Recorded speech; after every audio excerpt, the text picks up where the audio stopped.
But do you know what else the internet brings you? This very stream. So forget the bad things the internet has brought you and think about the average things that it brings you, like this stream. So now he's making hard-ass songs about the world ending. As one should. As one should. Mind your ears. I'm going to boot up Of the Devil. Continuing episode 1.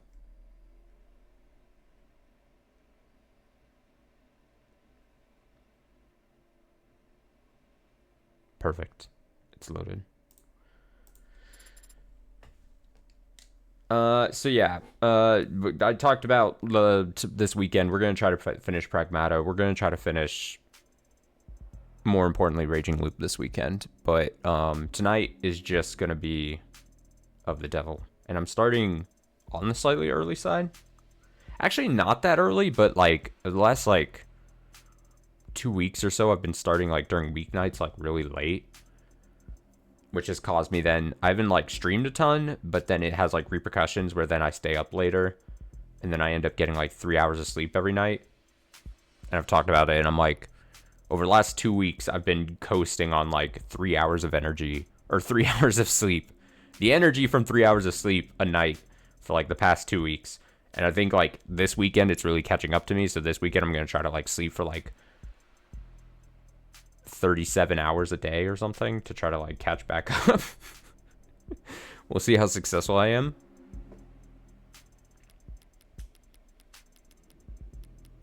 Had an idea last night for my dialogue system. Math text and graphs to shape the text to represent an abstract concept and be more visually interesting.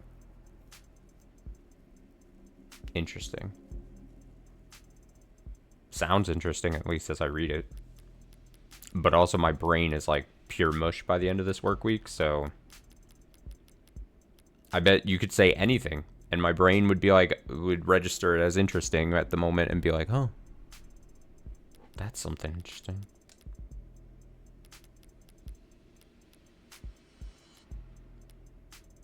Oh, this is episode 0. I was like, what is this? What was this save?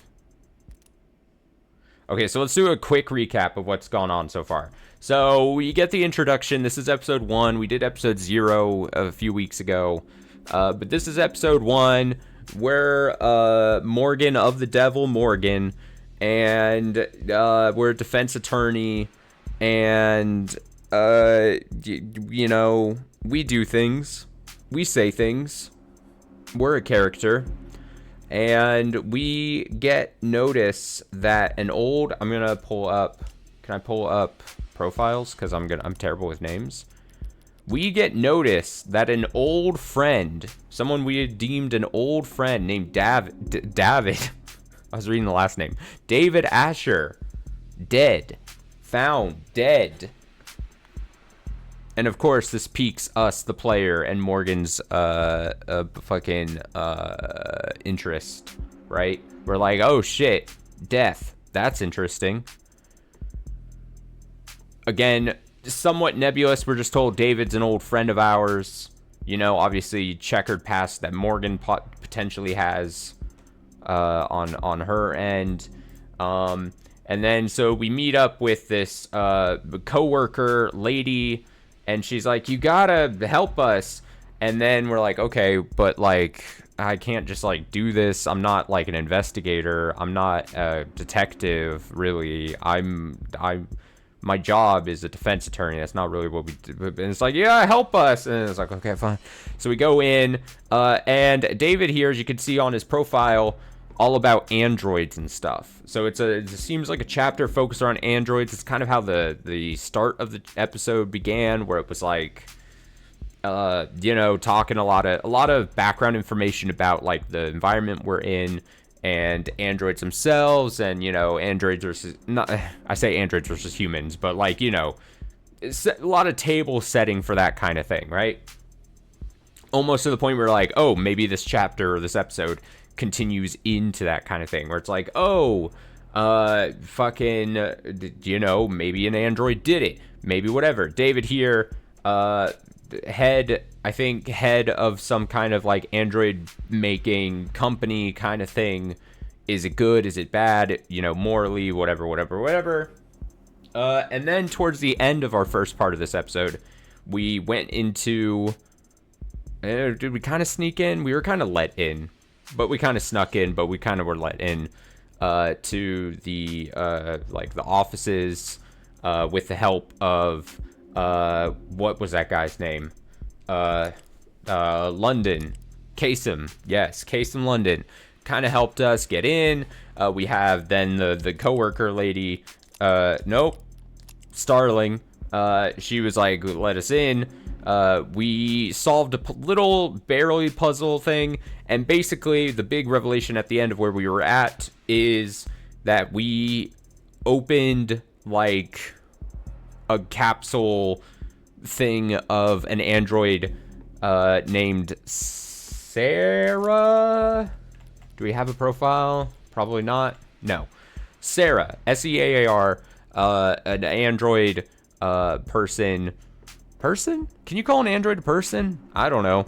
Android being who was like basically like woken up out of stasis or something and definitely had memories of David and was like towards the end was like, where's David? And then Morgan's like, David's dead, like recently just died, and I'm here now because David apparently wanted me to get you out of that thing for some reason. We don't know why. And then Sarah was like, all right, well, you have to fucking help me figure this out. I like David. I looked up as David as like my creator, kind of my father, maybe, kind of like type situation. And Morgan's like, fucking, that's not really like, that's not really my thing, but like I feel like I kind of owe it to you now, kind of thing. Short A on Kasem. Oh, is it? Oh, see, I just guessed. I also. It's funny because there's... Oh, this is such a weird reference. But there's a really popular, way back in the day, Big Brother, the reality show from years and years ago. There was a player on there, and his name was Kaser. And it was Qaser, I think. But they say Kaser. And so that's why I was like Kasem, because I just thought it was Kasem. You know what I mean? It was almost the same thing, like K. I'm saying K? Q. Q-A. Q-A. It was like Qaser, and his name was Kaser. And it was spelled, not exactly, obviously, like Kasem, but... Also, I always reserve the right to butcher names. If it's not a name that's said out loud in the game, once I've latched onto a name... The rules on this channel are that I can say whatever.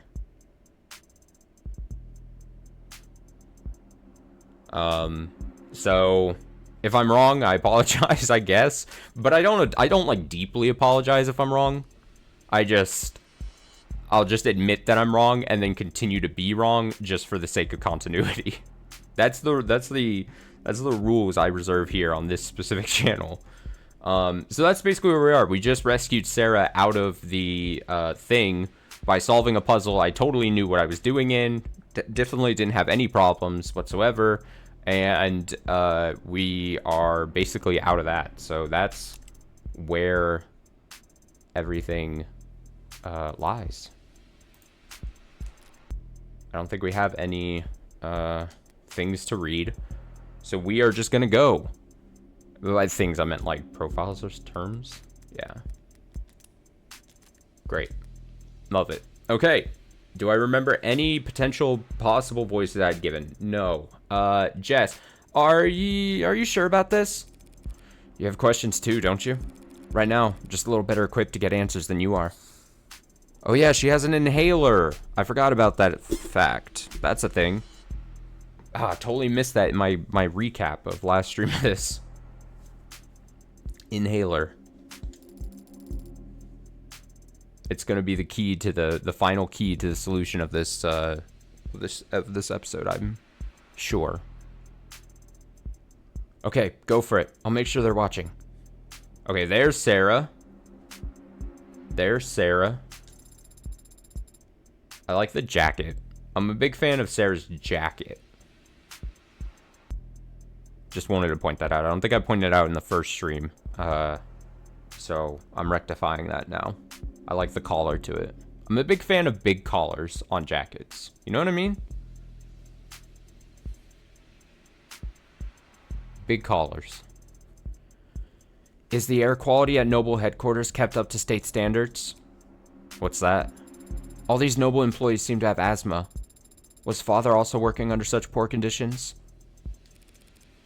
They don't have asthma. Then why are they carrying inhalers? Yes, ma'am. She's right over here. Oh, snap. It's Emma.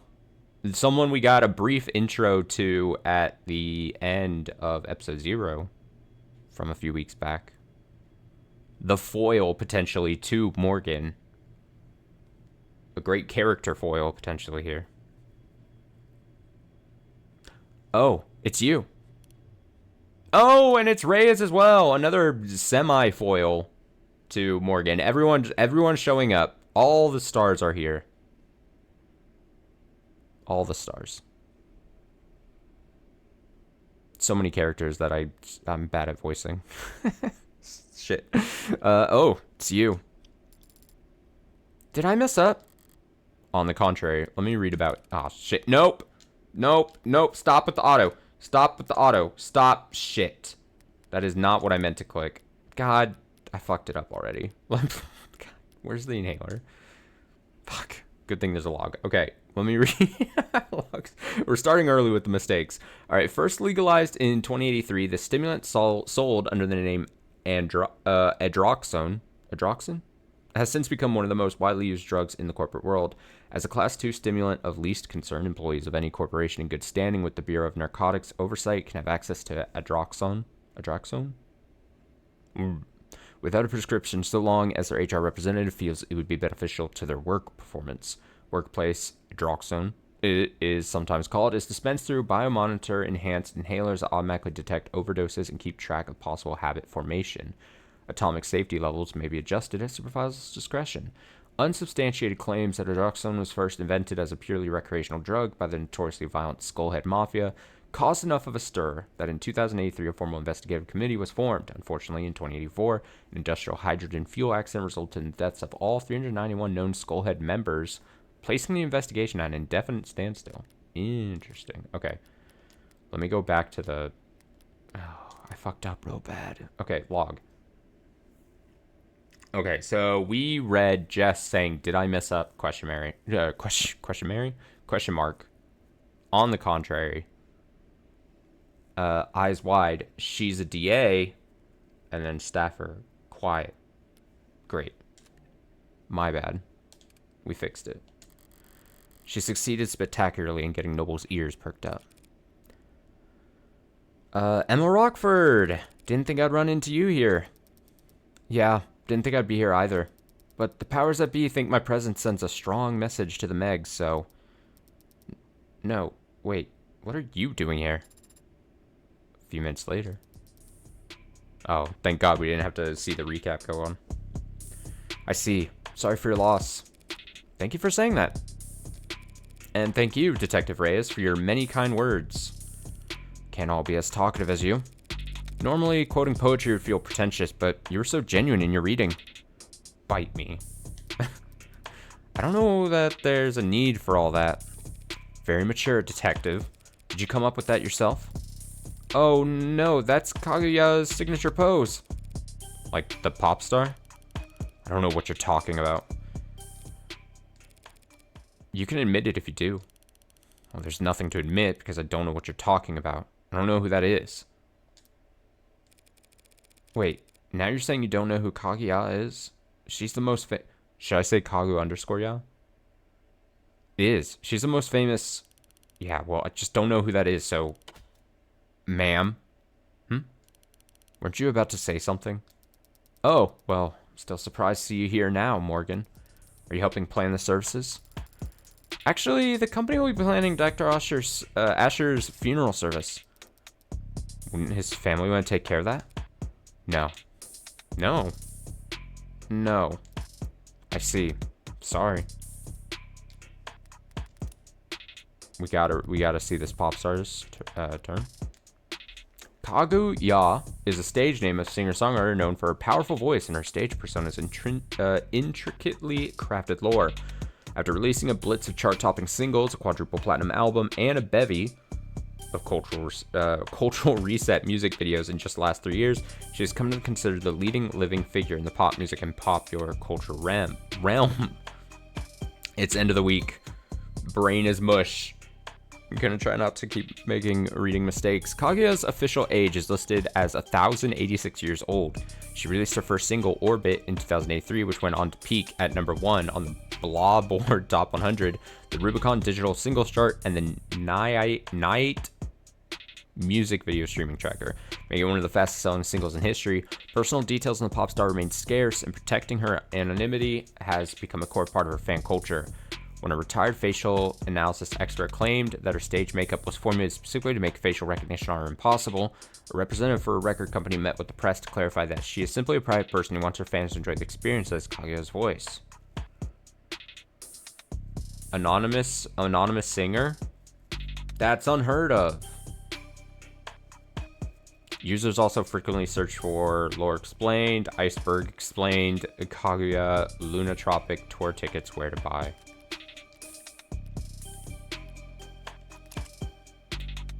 These, I think, are profiles we got in the other thing, but we'll just take a quick look. Chewing gum, sports, drinking, biking, babysitting, audiobooks, man-spreading as dislikes. Relaxed when shopping for groceries is funny. When I'm shopping for groceries, I'm the opposite of relaxed. I am on heightened awareness. I am hypersensitive to everything around me when I'm shopping for groceries. Default stats, do not disturb. And Emma Rockford. I'm getting there. Nice yawning pose there. O+ blood type. February 13th. Date of birth. Day before Valentine's Day. I probably said that in the first episode, or episode 0 as well. Probably something I'd said out loud.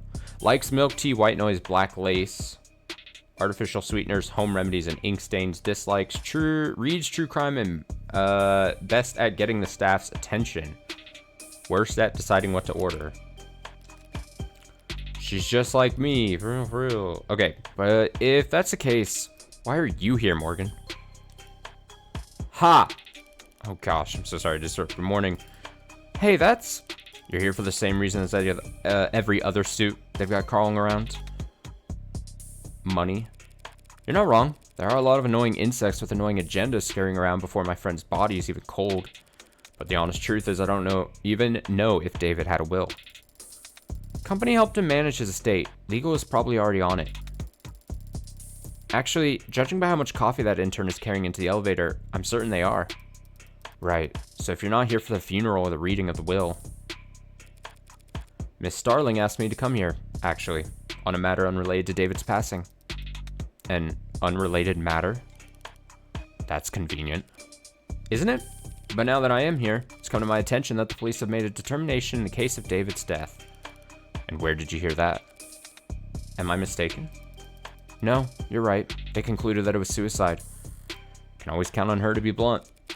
I was worried about that. Yeah, sure you must be feeling... Because I'm going to have to contest that charge. What? The state has made a charge. I'm arguing against it. The hell are you talking about? The police believe David committed suicide. Suicide is a felony in this country, detective. It is technically a crime to commit suicide, yes, but we're not in the habit of bringing dead men to trial. Especially not for their own murder, Morgan.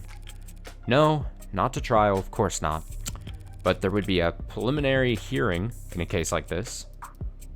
Technically, as a formality, assuming the courts aren't busy that day. I'm afraid that on this occasion, I'm gonna have to insist on formality.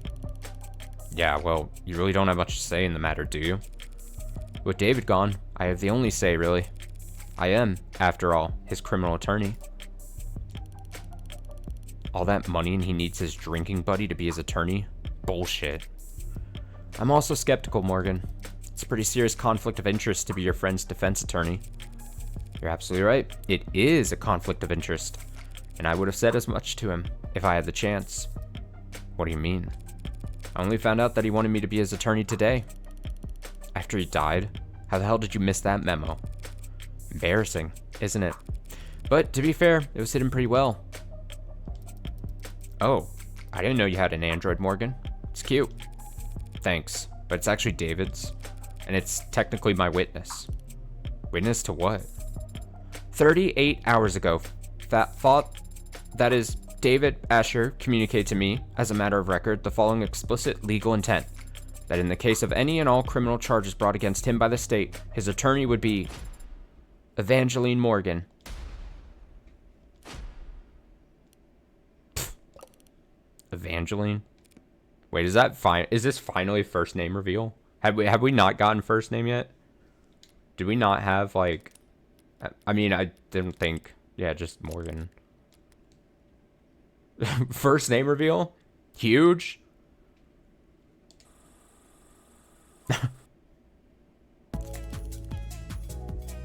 No, wait. Seriously? Your name's Evangeline? Did your parents name you after a Christmas Carol? Should we all be curtsying? It's not that funny. No, of course not. Nothing to be embarrassed about. Evangeline.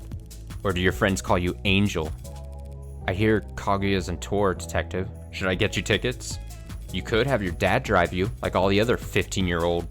Hey! Feels like we're getting off topic. What were we just... I was telling you that David Asher wanted her to be his criminal defense attorney.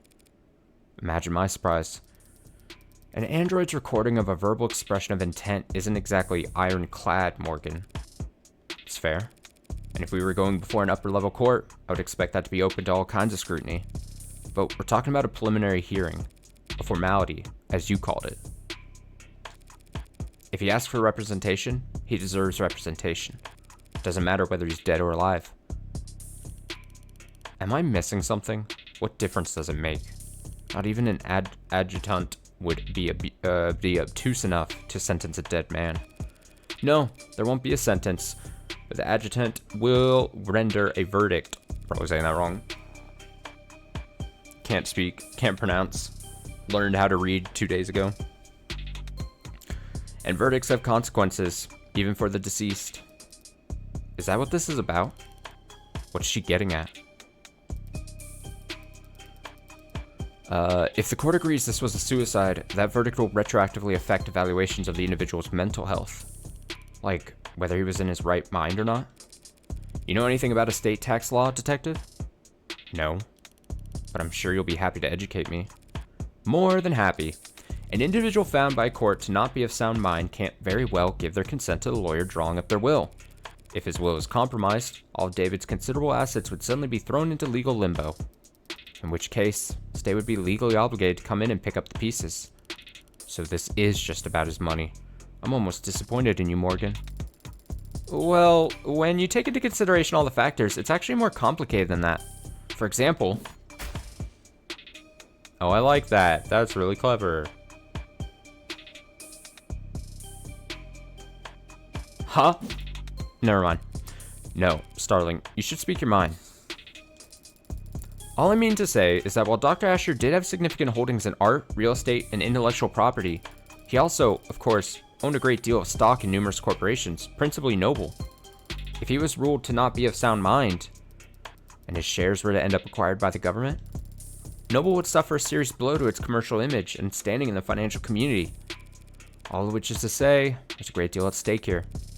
Not the least of which is the reputation of a man whom I was proud to call my friend. I think I touched upon this in the first stream of this episode.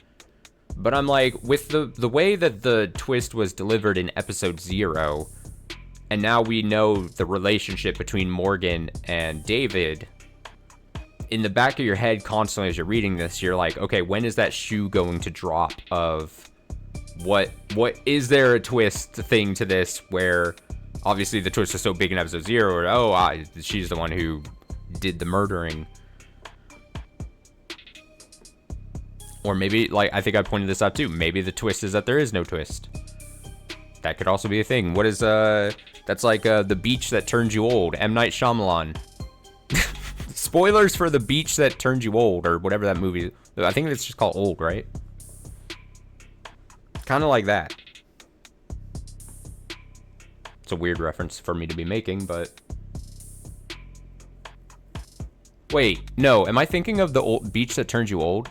No, there was a twist. No, I'm thinking of a different M. Night Shyamalan movie. And actually, I won't say the twist or the other movie that I'm thinking of, because now I feel bad that I'm potentially spoiling M. Night Shyamalan movies. But I'm retroactively not spoiling The Beach That Turns You Old. The Beach That Turns You Old, there is a twist. I'm getting, because there was me and my movie watching group that I'm in, I think we watched 2 M. Night Shyamalan movies back to back in 2 weeks, and I confused in my head mentally. But no, The Beach That Turns You Old definitely has a twist to it. The other M. Night Shyamalan movie that I'm not going to say, the twist is that there is no twist, basically. Pretty sure that's Death Stranding. As a Death Stranding fan, I'm offended you would say that. But it's true. The timefall does make you old, so you're partially right. I have a movie watching group. I do. Me and my friends to this day that I met in college. We get online, and it's why I don't stream on Thursdays, really. Little peek behind the scenes. I don't stream on Thursday nights because that's when we watch movies. Anyway. Ellipses. You're not buying this, are you? What was the last movie? What did we watch? Yesterday. We watched 2009's Gamer. Very bad. Laughably bad. It was so bad, it came around and it was like fun to laugh at. And that was last night. Do I have a letterbox? I don't have a letterbox. Surprising me even, I don't have a letterbox account. I watch a lot of movies. I just don't, for some reason, don't feel the need. I categorize games I've played, but I don't categorize movies I've watched. In case you haven't noticed, the city is working closely with Noble on this. And they're not going to let you bring them any unwanted attention. The onlookers do some ellipses. Starling did her part. They're watching, and they've stopped trying to hide it. From here on out, it's a gamble. Noble Electronics already has unwanted attention. Why are you raising your voice? If nothing changes, by the end of the day, the whole country is going to hear how David Asher committed suicide. By midnight, there'll be questions about his competency. Concerns about why the brain inside every single Noble ad was built by an apparently unstable man. The shareholders will have nothing to do all Sunday but brood over that sad thought and all its disturbing implications. By the time the markets reopen on Monday, I would expect a great deal of volatility. That so? I understand Noble's apprehension, of course, Emma. I just feel like right now, the fiscally conservative thing to do would be to not get in my way. So you've got your reasons, and Noble's got a lot to think about. But why should the district attorney's office devote valuable time to playing out this game of yours? Because they're certain they'll win. That goes without saying.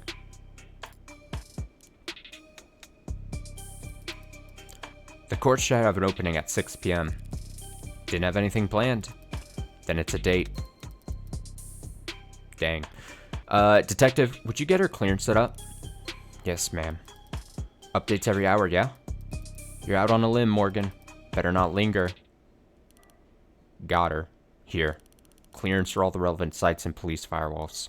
You can interview and investigate with your authority as an officer of the court now. Wow, I am tired. Does it come across? I always say, like, dude, I think it's, like, very obvious when I am, like, especially, I mean, I'm electing to decide to, like, you know, try to read a bunch of text. But, yeah, especially, like, Friday nights, like, it's been a long week. It's been a long work week. I'm trying my best. Sorry if it's apparent. Reyes says, if you haven't already been doing that, don't even think about being sloppy with discovery on this. Rockford might think you're funny, but I appreciate the warning, Detective Reyes. It's nice to know you care. I live to serve. And protect.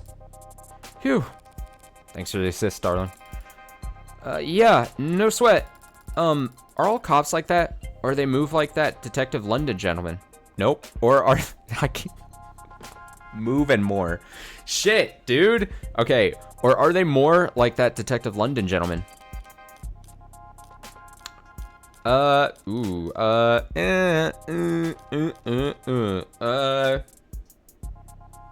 gonna say more like him. That's actually not true. That's bad. I immediately regret my pick. Most cops I've met are like London, yeah. Courteous and polite and friendly? Lazy. Oh, right. Well, I'll see you at the courthouse tonight. If you need anything in the meantime, don't be afraid to ask. Good luck. Both of you. What do we do now? Well, I have a few options. I have access to the crime scene now. Probably the best place to start. I'd like to head over to the company building as well. To get me registered? Among other things. Either David killed himself, or he didn't. But if he did, it's almost certainly his asshole corporate overlords who are to blame. In which case, I want to take my sweet time raking them over the coals. What are you doing? Nothing. What about Father? When can we see him? He'll be at the morgue by now. The medical examiner will speak to me, now that I'm operating under the court's authority. But if I stop to flash paperwork at every nurse and security guard with nothing better to do than ask questions, I'll have to... What's that look for? You were Father's friend. Thank you again for reminding me. Aren't there people like you'd like to speak with? Other friends who'd want to know? Bad news travels fast. Sure, everyone in the country has heard about David by this point. But all that heartbreak shit did keep me pretty occupied these last few weeks. I was never one to pry. If there was someone who could tell me more about David's personal life over the last several months, it'd be worth the effort of finding them. Do you have someone in mind? Maybe someone he met recently? He spoke about becoming close to someone this year, a musician. Now that you mention it, there was a P.O. something that David might have mentioned when we talked back in. I will begin a search. I've completed my search. I found nothing. Thanks for the old college try. Is that really the best you can do? Father was a private man, in person and online. With just a few letters and the fact that he was a musician, I'm afraid we don't have enough information to narrow down the results. Add an A. No, we have plenty of information. We just need the right person for the job. What kind of person is that? And scene. Time, date, expunged. Precinct 112. Detainment. Room 001.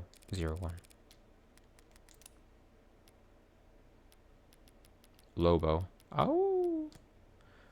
Preliminary hearing. A preliminary hearing is a step in the criminal court process in which a judge or jury will evaluate whether there exists sufficient evidence to justify trial. Between security systems, personal devices, biomonitors, IoT crumbs, automated dependents, and mods, it's extremely rare in modern times for the people's evidence of a crime to be found lacking, making preliminary hearings somewhat of a formality that is frequently sidestepped without protest from the defense. I gotta say, now that you said that, wow, you are tired, I'm now, like, extremely self-conscious. And I'm not necessarily blaming you, it's a me thing. But now I'm trying, as I've been reading, I'm hyper-analyzing every way I'm saying stuff. And I'm also like, is it because I'm tired? Can you tell something? Or is it just the way I talk? Do I just talk in a tired manner generally? Oh man, no, don't even apologize. Like I said, it's funny. I laughed by you pointing it out. And it's good because it makes sense. Like I also can tell. I can tell when I'm tired and I'm like, well, I do want to read though tonight. It's all good. It's funny. No, it's all good. Honestly, no, it's funny. I shouldn't have even pointed out that was a thing, but I only pointed it out because it is funny. I find it funny because yeah, I am, especially like reading heavy things, which is funny, like because a lot of the games I do on this channel are text and me reading heavy. I'm already obviously very self-conscious about how I sound and stuff, and that's like a thing that like most people have. But then like when I'm like struggling on a word or something, I'm like shit. Okay. We're gonna get through this together, all right? We're gonna have a good old time in Of the Devil, episode 1. Don't worry about it. Okay, Morgan. Whether I'm sleepy or not, sleep deprived or not, we shall push forth. And who would you even have called? I don't know. But I still should have got my phone call. Instead, I got you. Who are you again? My latest guardian? New foster parent? Want me to call you mommy? I'm not really the motherly type. Heyo, we might actually get along. So I've got good news and bad news. I'm not your guardian. I'm your lawyer.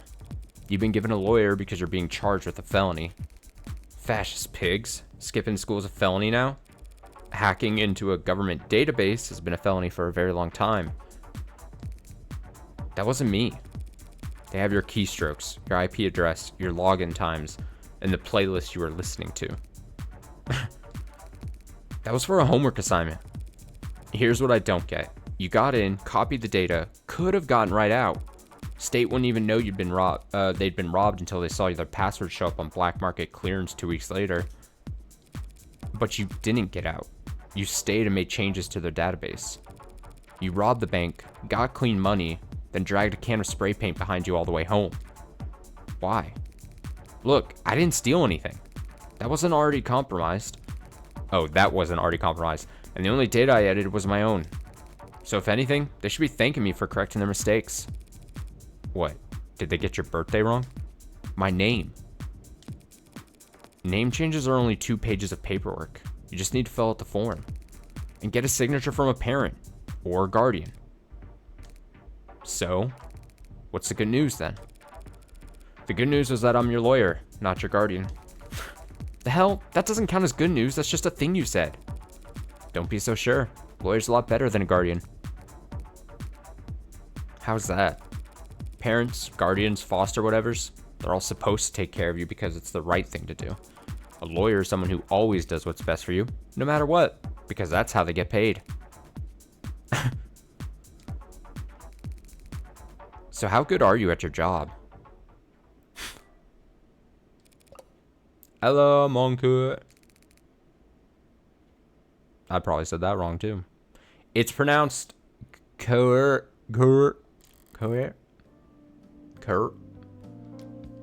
Help me terms. I can barely speak English. Cur, an archaic term for a dog. Oh, like an abandoned mutt or stray. Did you mean cur? Cur. My favorite, one of my absolute favorite lines in Final Fantasy II that I remember, and I only say that as a joke because it's the first time I probably saw it in any kind of media as a kid, like Rebel Cur. And so, like, I forget who says it, or I think in Final Fantasy II, it would be like when you started like a fight with like the bad forces that were like occupying cities or whatever, you would talk to them and they'd go like, Rebel Cur, and then it would start the fight. It would do a little Final Fantasy II battle music. Shout out Final Fantasy II. All right, this isn't a side tangent. Final Fantasy II gets shit upon so much by so many people. I don't like that. Put some respect on Final Fantasy II's name, all right? Put some respect. I know how it's pronounced. And don't call me that. When I met Fran in that police station, I couldn't help but bet that I'd landed the jackpot. A valuable asset with a skill set complementary to my own personal and private pursuits. Someone who, after seeing the sweetheart probation deal I managed to land for them, would be more than happy to help me with whatever I need, whenever I need it. Always so cold, Fran. Can I even get a good morning? No such thing. Nothing good's ever happened until the afternoon, when people are actually awake. What I got instead was a compulsive liar with a horrific sleep schedule and a crippling addiction to poor time management. What do you want, Red? I can't call you up just for fun. Not if you don't want to get blocked. I need you to find somebody for me. Can't do it. I've got homework. We both know the only time you ever do your own homework is during the class it's due. And I've got sports. You can't tell a basketball from a hockey stick. And I've got a bidding war to win. You're the only person on Earth bidding on 70-year-old an air. Oh, like Gucci. It's fake knockoff Gucci word. Coochie? Are we going with Coochie? Sure. And air, I only got it after I started reading the second thing. Air Jodan. Vintage reps. Just work with me here. Francois Snow. September 20th, date of birth, 158 centimeters. Blood type O positive. Occupation student, hacker, but don't put that down, obviously. Likes haptics, synth music, and cinnamon toast. Dislikes teachers, politicians, adults, cops, alarm clocks. Values rarity, originality, history, vibes. Favorite subject, none. Worst subjects, literature, social studies, and athletics.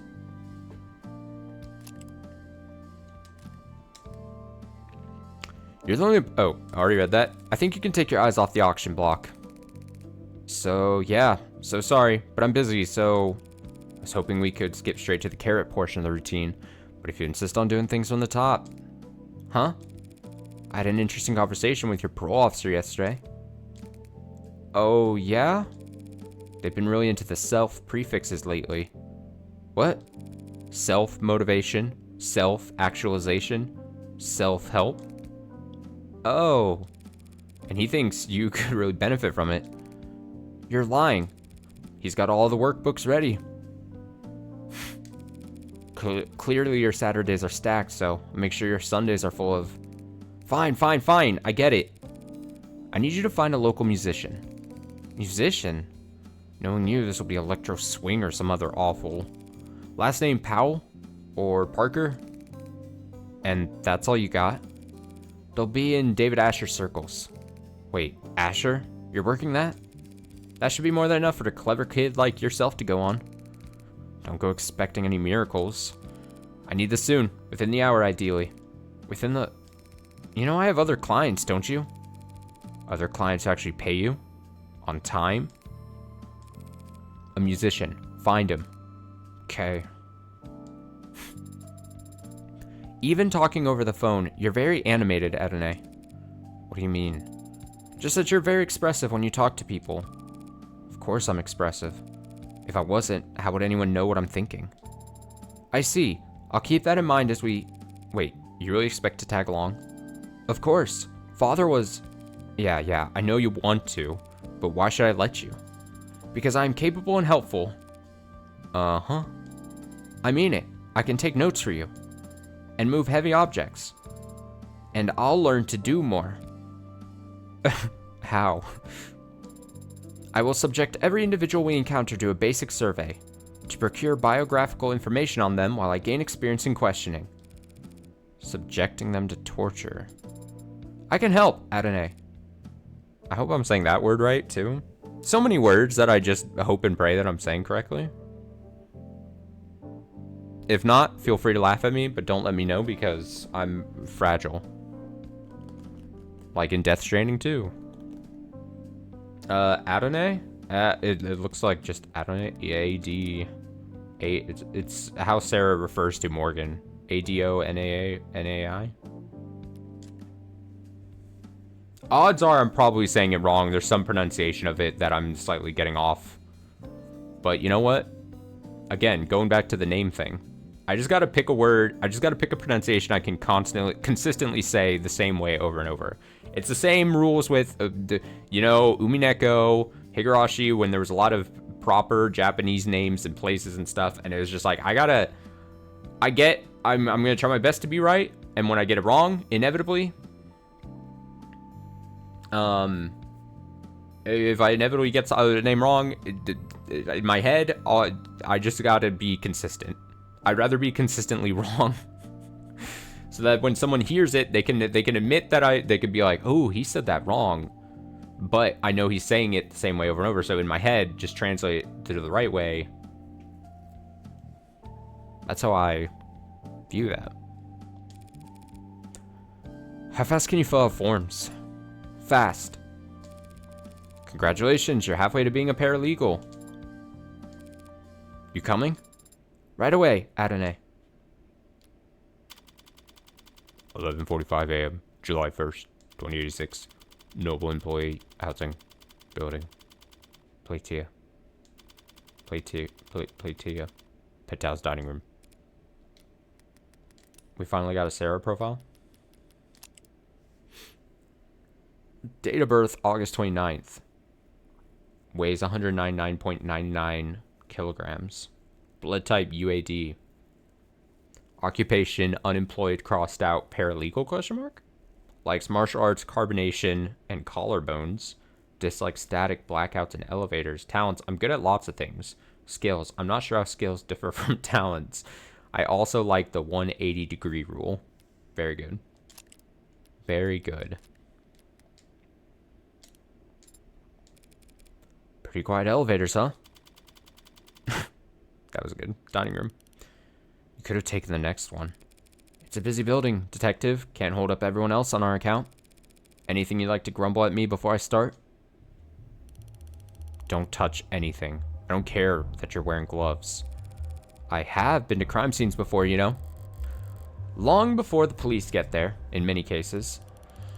Get it?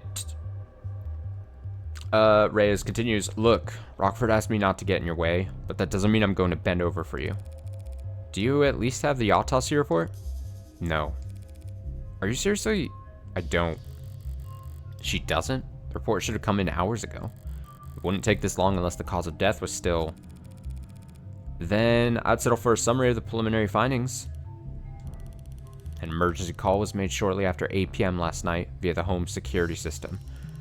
Emergency medical services had a VTOL in the air within the minute. They landed on the penthouse's helipad at 8:08. 8:08. Dr. Asher was found unconscious with low blood pressure and a weak heartbeat. He wasn't breathing. In-flight auto triage administered artificial CPR while in transit to Gatesfield Memorial. He was declared dead a few minutes after being taken to the emergency wing. I see. And the cause of death is... being investigated. Make an educated guess. He stopped breathing, so they gave him oxygen. His heart stopped pumping, so the machines take over. His brain activity dropped to 0, and there wasn't anything else they could do. Sarah looking so sad. It was poison, wasn't it? What kind? You don't know, do you? Ah, they don't know either. Like I said, ma'am, we don't have the autopsy report yet. Why are you certain it was poison, Adonai? Couldn't it have been an accidental overdose? If he had overdosed on a commercial drug, even a pre-med student would have spotted it on the hospital's intake screening. They would have been able to pump his stomach, neutralize his bloodstream, and he would have lived. But he didn't live. So it must have been something deadly. Compound designed solely to kill. A fast-acting, deadly poison that causes respiratory failure. Well, this can't be that long. Even just through process of elimination, a medical examiner should have identified it by now, unless... You suspect a designer drug, don't you, detective? Why is it you're only quick on the uptake when it suits you? Nothing else makes sense, given what we know, and what we don't. But the CDCA decriminalized and cataloged all recreational drugs. Guess you aren't entirely clueless about politics. So whatever Father overdosed on should have been in the hospital's database. You need to update your definitions. You're confusing designer drugs with recreational drugs. What is the difference? Recreational drugs are decriminalized and sold through pharmacies after years of testing and mountains of paperwork, while the average designer drug was invented last week in a 19-year-old line cook's bathroom on the other side of the globe. That's pretty good. Designer drug. In the literal sense, designer merely denotes any drug that is custom made as opposed to mass produced, typically outside of normal pharmaceutical industry standards. In common parlance, however, designer drugs, deeds, are illicit narcotics formulated to produce a recreational high. While the CDCA and the white wave that followed it legalized and taxed virtually all known narcotics, it did so alongside extensive documentation and study, and those laws could only apply to drugs that already existed. Any drug patented after the white wave must go through approval processes and registration with national and international authorities, a time-consuming process that can take anywhere from 6 months to 7 years. This timeline creates a window of opportunity where organized criminal groups can step in to meet the demand for a narcotic. What has become known as riding the wave is the new normal for that international drug trade, pitting mob chemists against corporate laboratories in a race to develop newer, more powerful, more easily habit-forming drugs and cornering the market on them before legislation catches up to them. Users also frequently search for, is nerve legal yet? Best new deeds. Dids. 2086 and Nirvana designed by who? CDCA, Contraband Decriminalization Acts. A series of laws passed in the 2060s that decriminalized all narcotics use and established the Bureau of Narcotics Oversight to administrate the production, licensing, distribution, and taxation of drugs across the country. Overwhelmed by civil unrest and eager to replenish government coffers, the CDCA were intended to reduce to the backlog of criminal cases across the country and provide much-needed tax income while also incentivizing immigration with the promise of amnesty. In what was considered a domino effect, other major nations around the globe passed comparable laws to build up their own depleted war chests and revitalize their local economies. So-called white wave of global amnesty overturned the international drug trafficking market in just a few short years. The gray wave followed soon after as money-starved criminal organizations waged economic and literal war against multinational corporations for dominance of this new gray market. Fierce competition for government licenses to produce classic narcotics emerged alongside a race to develop new, more powerful designer drugs and to monopolize on their sale in the months it would take the government to identify and legalize them. While rates of addiction overdose deaths have dropped since their peaks in the last 2 decades, the dangers associated with untested designer drugs and drug distributors' eagerness to earn new customers have continued to fuel debate over the legacy of the CDCA and the white wave as a whole. I'm the best at reading. Hospitals don't know the proper countermeasures for an overdose of a drug that didn't exist 48 hours ago. I came across makeshift labs all the time when I was a uniform. The equipment's cheap and widely available. Black market cooks, gray market peddlers, and white-collar lobbyists all chasing each other's tails in a long line to find the next big hit. CDCA didn't change shit. More people die from ODs than ever before. Only difference is, it's their families finding them in the living rooms, and not beat cops finding them on street corners. Real comforting, I'm sure. If it wasn't you talking, I'd say that was a criticism of law enforcement. Not law enforcement, just a law.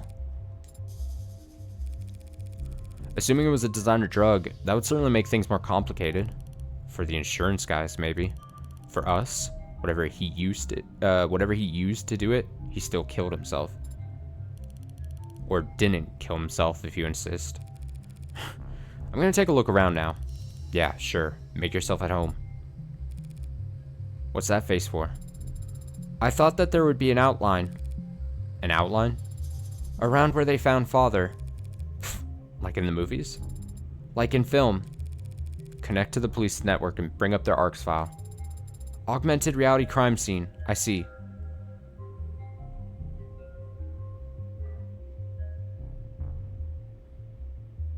Things are happening.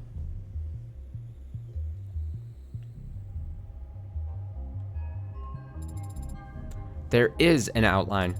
And so this is where he died at the hospital. This is just where the medics found him.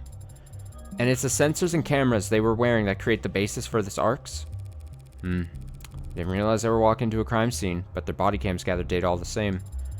Where do we start? You can start by following behind me and trying to be as quiet as possible. Start to get a feel for when she's pouting even without looking. Alright, so we got... Yeah.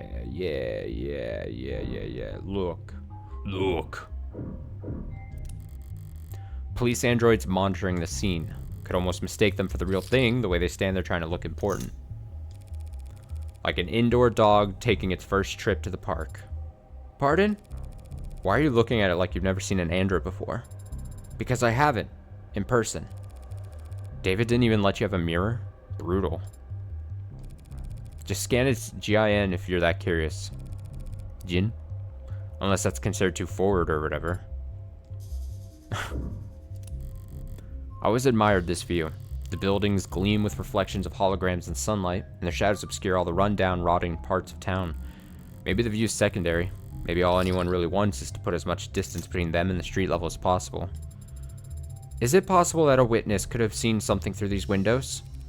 Not through these windows, no. David installed wide spectrum auto tint in all of his homes, all his cars. I didn't know that. Well, you wouldn't notice unless you were viewing the penthouse for more than... Why did he care so much about his windows?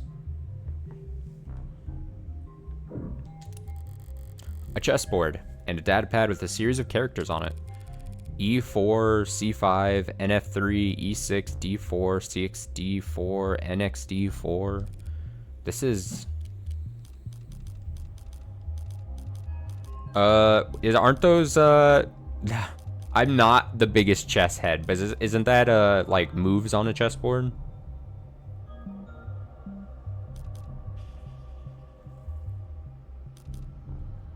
But it could be a message. Depending on how, you know what? The mystery part of me wants to say that's a message, right? Like, you would combine some chess moves with, I'm going with message, some kind of secret message, perhaps, or... Black has checkmate in 40 moves. Wow, robot's good at chess. I gotta put you in a museum. But I'll take your word for it. What do you mean? Do you not play Adonai? Adonai? No, especially not against David. Well, that is to be expected. Anyone who challenged Father to a battle of wits would naturally grow tired of losing. Every game starts the same. Each player has the same pieces, same moves, same options. It's a true test of wit, strategy, and forethought. To me, it always seemed too... boring? Too fair. The smarter player wins every time. And that is something you take fault with? Of course. How's a gal like me supposed to win a game like that? I like that. It says here that when the medics arrived, he was on the floor, face up. Does that tell you something? Hey, if you were going to drink a glass of poison, would you be sitting or standing when you did it? That's a good question. I think if you're going to drink a glass of poison, I think you got to be standing up.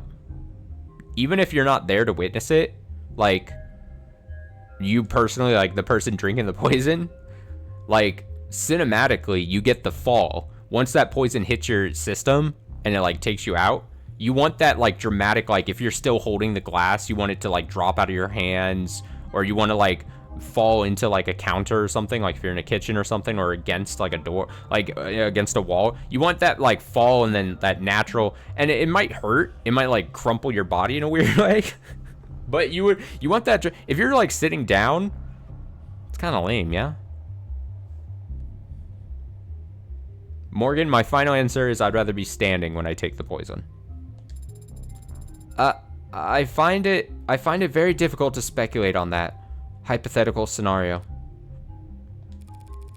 The seat by his body is pulled out. If he was seated when he lost consciousness, I would expect to find him slumped over on the table. But he wasn't found slumped over. No, he wasn't. And if he had been standing when he lost consciousness, I would think he would have fallen forward, or at least collapsed less neatly.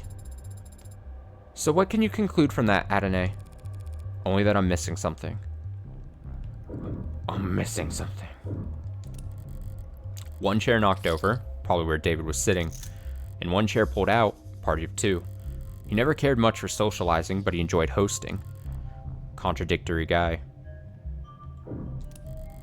Better take a closer look. The drink of choice. Password locked, but already cracked by the police, it seems. All the docs were take home safe, nothing spicy. When was it last used? 7:48 p.m. Still reading work emails only a few minutes before he committed suicide. Morbid. There's a lot of messages marked priority that breadcrumb their way back to an article. Warm android blood saved soldier's life. In a stunning and heroic episode, one of our nation's brave soldiers had their life saved by a noble android in a way that no other competitor's product could. A brave private, name withheld, was wounded during a military operation whose exact nature and location is currently classified. Bleeding badly and far from the nearest triage station, he was carried to safety by his fellow freedom fighter, an Animate 16 enforcer, one of the few warm androids being currently tested out by the armed forces. But the android didn't just sit there and wait for evac. It opened up its own arteries and pumped life-saving UD, universal donor, synthetic plasma into the young man's veins, stabilizing him long enough for him to reach a military hospital. I've no doubt he'd be dead if there was any other android fighting alongside him, said one commanding officer who asked not to be named. I always thought Noble was only good at making ads that look good. Now I know they've got something inside them that no one else can compete with. The story brings a well-deserved shot in the arm to Noble's stock price and market share. With this one heroic moment, Noble's warm androids have proven themselves to be worth their price tag, and then some, and people in the capital are paying attention. Certainly an interesting idea, Senator Mathing said when asked about committing to a military contract for Noble to provide the armed forces with warm models. The story's got people talking. If we just ignored our constituents' feelings on this matter, we'd be neglecting our duty as politicians, and I know none of my peers would ever try to put a price on the life of one of our soldiers. While additional details about the incident have remained closely guarded, the net is already ablaze with talk of, oh damn, you're not logged into this device, why don't you pop your user details down below and enable crumbs so you can get the user experience you deserve. No. This is that article that I've seen going around, but why would Noble have it marked as priority? Starling said they weren't in any rush to pat each other on the back over it, even though they'd won themselves a real prize. I mean, depending on how you look at it, PR. It's a nice fat bump in PR for Noble, where their ads saving a soldier's life, except they weren't really struggling with popularity because, damn it, I'm an idiot. I looked at it, I was like, roundabout, like, guess more good press never hurts. Alright, well, I should have picked the contract. It's fine. Don't worry about it. Don't worry about it. I'm not concerned. We make mistakes here. Spilled alcohol. The arc shows how it looked last night before it evaporated. No foreign substances in the puddle. It's clean. So does that mean wherever the spill... wherever the spill came from must be clean as well? Give me that cup. 2 cups, one empty, knocked over, and one mostly empty. These look cheap. Did his guest bring them? I've seen them before, in the basement liquor cabinet. He kept these lying around? I knew he regifted those crystal glasses I got him. Ark says there's nothing foreign in the upright one, so it can't have been poisoned. Results are inconclusive on the other cup, however. Looks bone dry. Must have been nothing but fumes left by the time this was considered a crime scene. Just not enough there for them to test. Inconclusive could mean... Inconclusive means inconclusive. That's all. Cheer up and read me the results of the fingerprinting. Father's prints are on both cups, as expected. But there are someone else's on the upright cup, so someone else must have been with him last night. Slow down. All that proves is that someone else touched the cup. Doesn't tell us when they did it. And since we don't know who the prints belong to... Adonai, why don't we know who the prints belong to? Are the prints flagged as unidentified, or... No, there's space for a name, but the field is black. Shit, am I already that late to the action? Detective Reyes? Yeah? There's a second set of prints on the cups. Is there a form you'd like me to sign? Doesn't matter how nicely you ask. Sometimes people just can't answer. You should know that damn well, Madam Counselor. I was afraid you'd say that. I don't understand, Adonai. What does this mean? It means that whomever these prints belong to has very proactive representation. Those prints belong to a witness. As you've guessed, you're more than welcome to their testimony. But their identity is... The department is being very considerate of the witness's privacy out of respect for their time and appreciation for their cooperation. Fine. Forget the name. That easily? Subpoenas are always an option, but I'm short on time. What did the witness have to say for themselves, Detective? To paraphrase, they came to see Dr. Asher last night. 2 of them talked and they had a drink together. Then, the doctor got sick, so they activated the emergency system for the panel in the kitchen. The EMTs came and took them both to the hospital. Asher's condition got worse. All the witness's vitals were normal. The witness had their vitals taken, and there should be a record of their mission at Gatesfield. And that's it. I'm guessing you didn't just take all that on faith? Penumbra's setup is most of the rooms on this floor. Everything the witness told us was corroborated by the building's own surveillance system. So yes, we can guarantee that the witness never put anything into Asher's drink. I'm guessing that I can have the keys to the Penumbra, can I? Not until the witness's lawyers are done reviewing it. Lawyers. Plural. I don't have time to trade jabs with the law offices of Johnson, Johnson, Johnson, and Johnson. Say, how about I give you their business card? Law offices of Kolkler, Gustav, Prince, and Prince. I was close. No way I'll be getting any client information out of them directly. If all you bloodsuckers want to get together and tear each other apart, text me before you start. I'd like to watch. Yeah, I bet you would like to watch. What? What does that even mean? I don't know. Needed a moment to think. So that was it? One chat, one peek at the cams, and you've already eliminated them as a suspect? Look. They were searched. They didn't have any poison, any drugs, not even a stick of gum. Even if they somehow did have poison on them, the camera footage confirms they had no opportunity to use it. They drank from the same bottle as a dead man. As far as the department's concerned, they drank from the same bottle as a dead man. Yeah, no, I read it right. As far as the department's concerned, they were nearly a second victim. But they aren't dead, or even ill from the sound of things. So you think he poisoned his own cup beforehand, then poured from the both of them from a safe bottle? That's what the evidence is telling us. There's nothing in the bottle or the witness's cups. The witness's cup. But after drinking from his cup he prepared himself, he fell ill, and the witness didn't. And Asher died with a foreign substance in his body. An unidentified foreign substance. Suicide by poison. I get that you were close, and simple explanations aren't all that satisfying, but that's life. One last thing. You just said he prepared his cup himself. Did you see that on camera? He left the parlor to get the drinks and came back with his already poured. The witness says he got them from the basement. The witness says that? Not the cameras? There's no cams in the lab or the basement.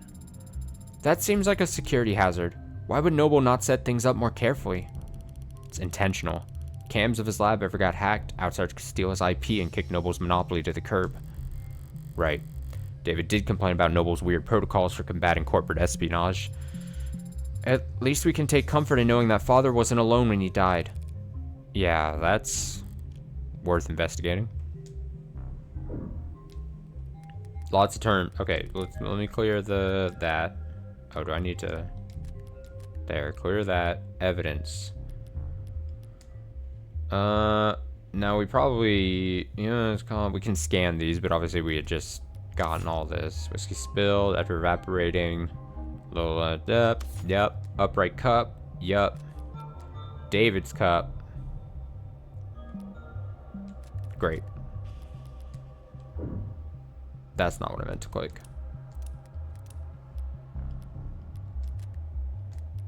Subpoena. Court order compelling an individual's attendance or the provision of evidence. A legal order issued by the state on the behalf of the prosecution or the defense that compels the addressed party to give testimony, provide information, or turn over evidence. Failure to comply with a subpoena will result in being charged with contempt of court.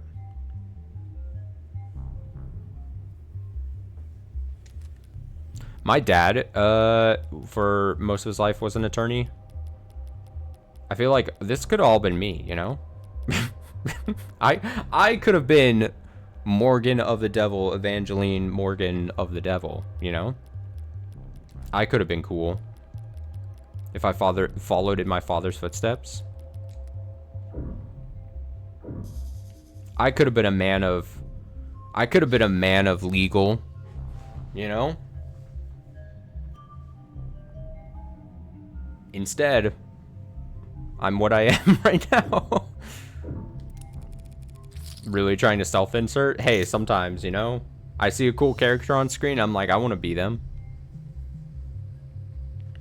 Rose River Whiskey, 12 years old. You recognize it? Sure, he was more than partial to the brand. It's a good brand, only a bit overpriced, which is the bargain of a lifetime in David's world. It appears that the police have already tested its contents. No foreign matter present was their conclusion.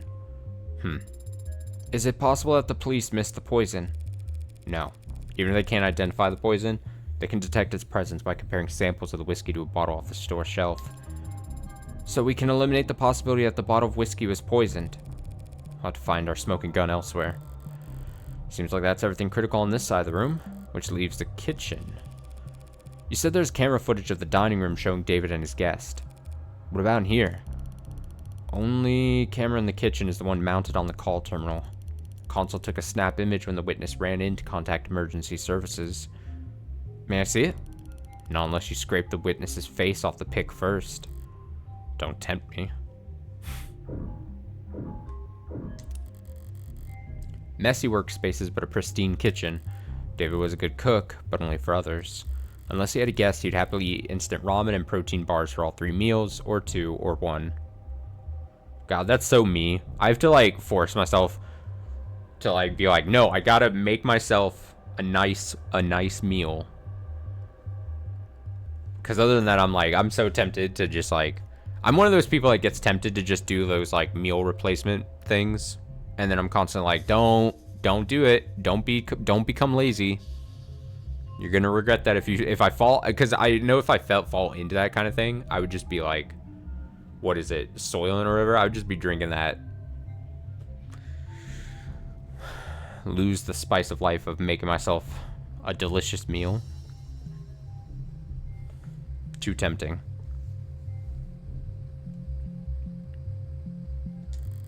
No signs of food prep to be found, not so much as a cheese board. So whoever this guest was, they must have shown up unannounced. 3 unwashed dishes and a single glass. Reyes, these dishes haven't been scanned for prints yet. And I just assumed you might want to do your job. Yeah, there are prints. Most match the victim. But there's also... Huh? Hey, don't sneak up on me like that. All I did was walk over to you. You knocked over the salt, Adonai. I was focused on the task at hand. Didn't realize tunnel vision was a selling point on your mod. Adonai, the salt. As I was saying, witnesses' prints are on that glass. That glass in the sink? They were drinking from cups in the parlor? Did you see a glass on camera? No. So when did they touch this glass?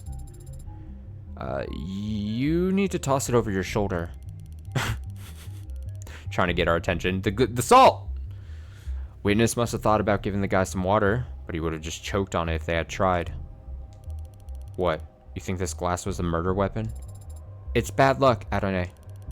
Whacked him on the back of the head so fast it went between video frames. Sarah, we're having an A-B conversation right now. Shut up about the salt. That's genius. You should go through the footage frame by frame to prove your theory. Mature. It's bad luck. What have you been going on about? The salt? Shouldn't a machine be above petty superstition? It's not a superstition. It's an ancient wisdom.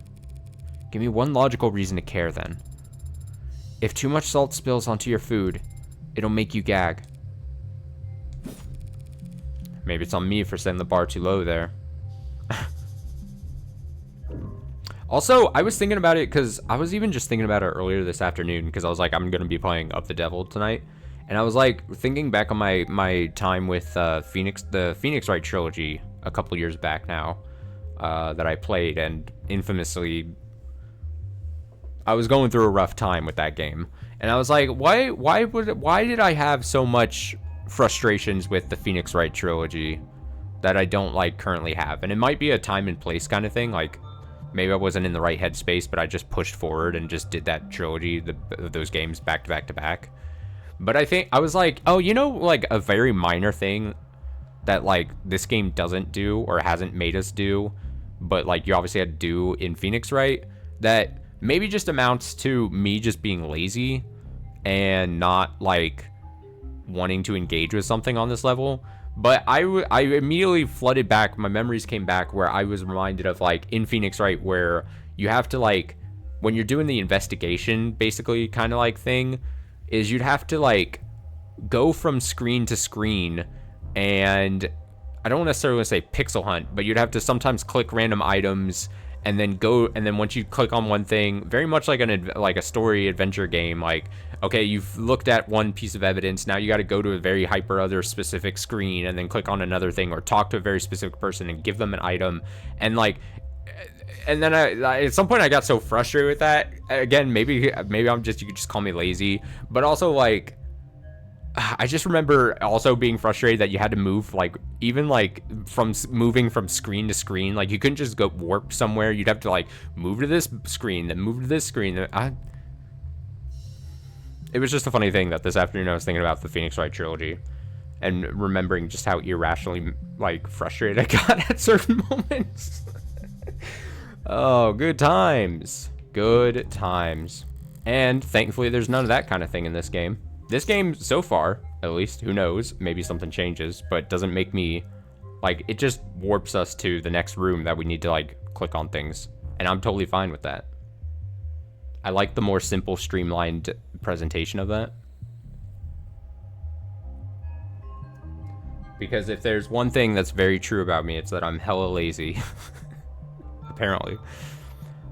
David's fridge. Normally, I wouldn't go poking in the pantry at a crime scene, but this was a poisoning.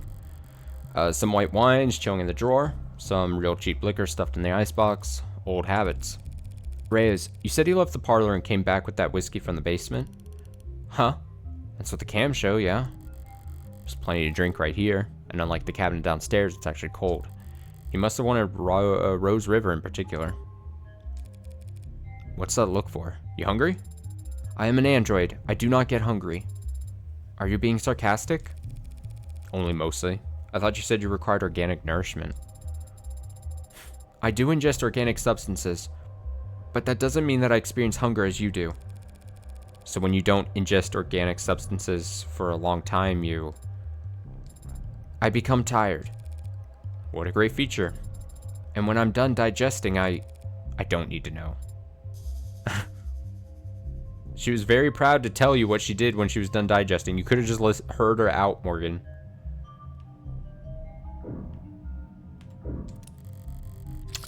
This is where the emergency call is made. What time did the call go out? 8:04 p.m. Before you ask, the witness left the parlor at 8:03 p.m.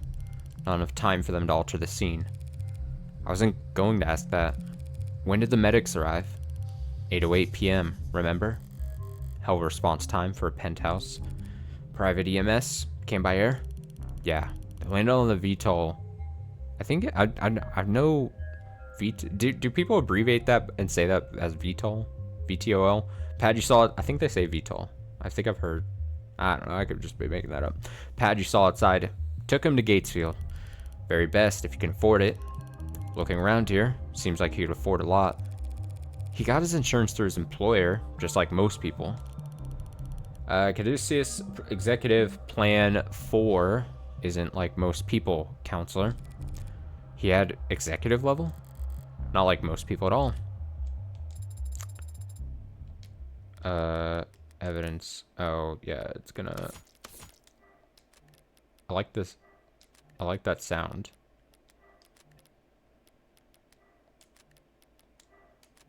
Was it the,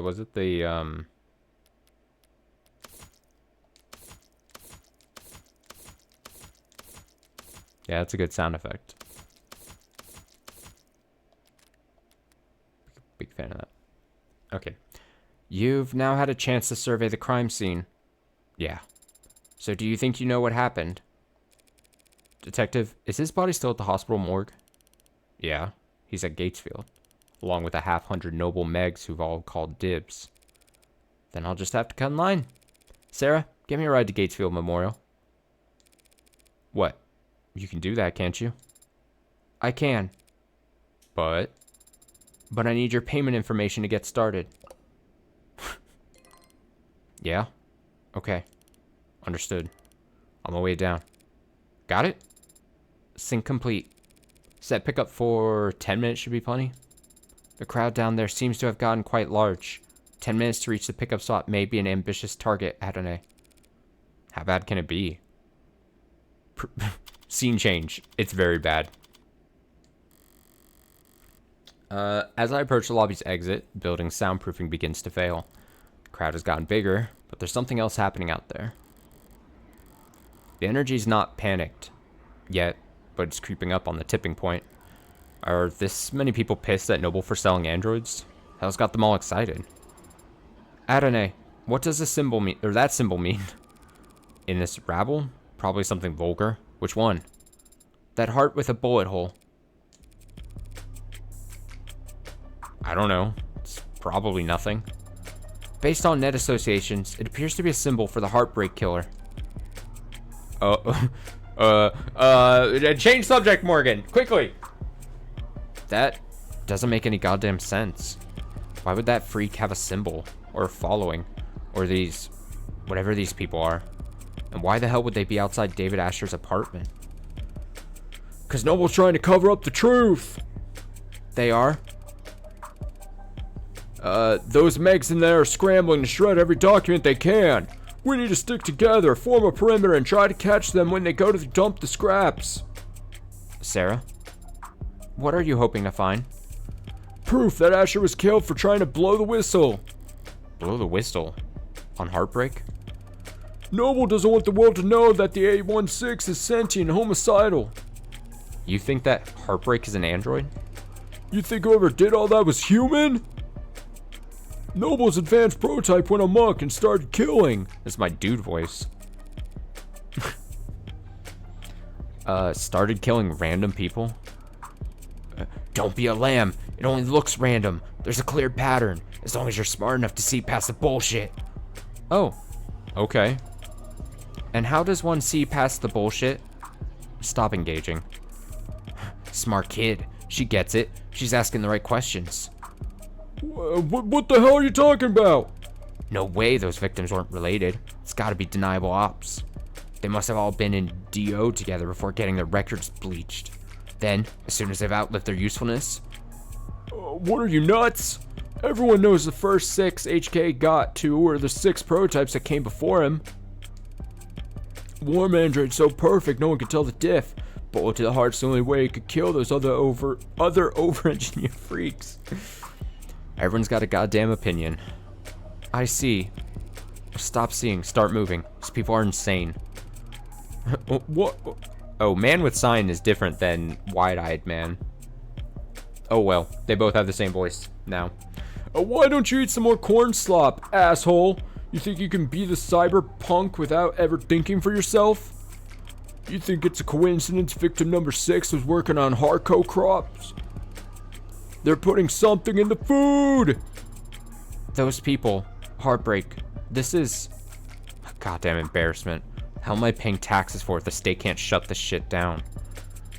What about you, Adonai? What do you think about this Heartbreak figure? Just a murderer. Should be caught and sentenced like any other murderer.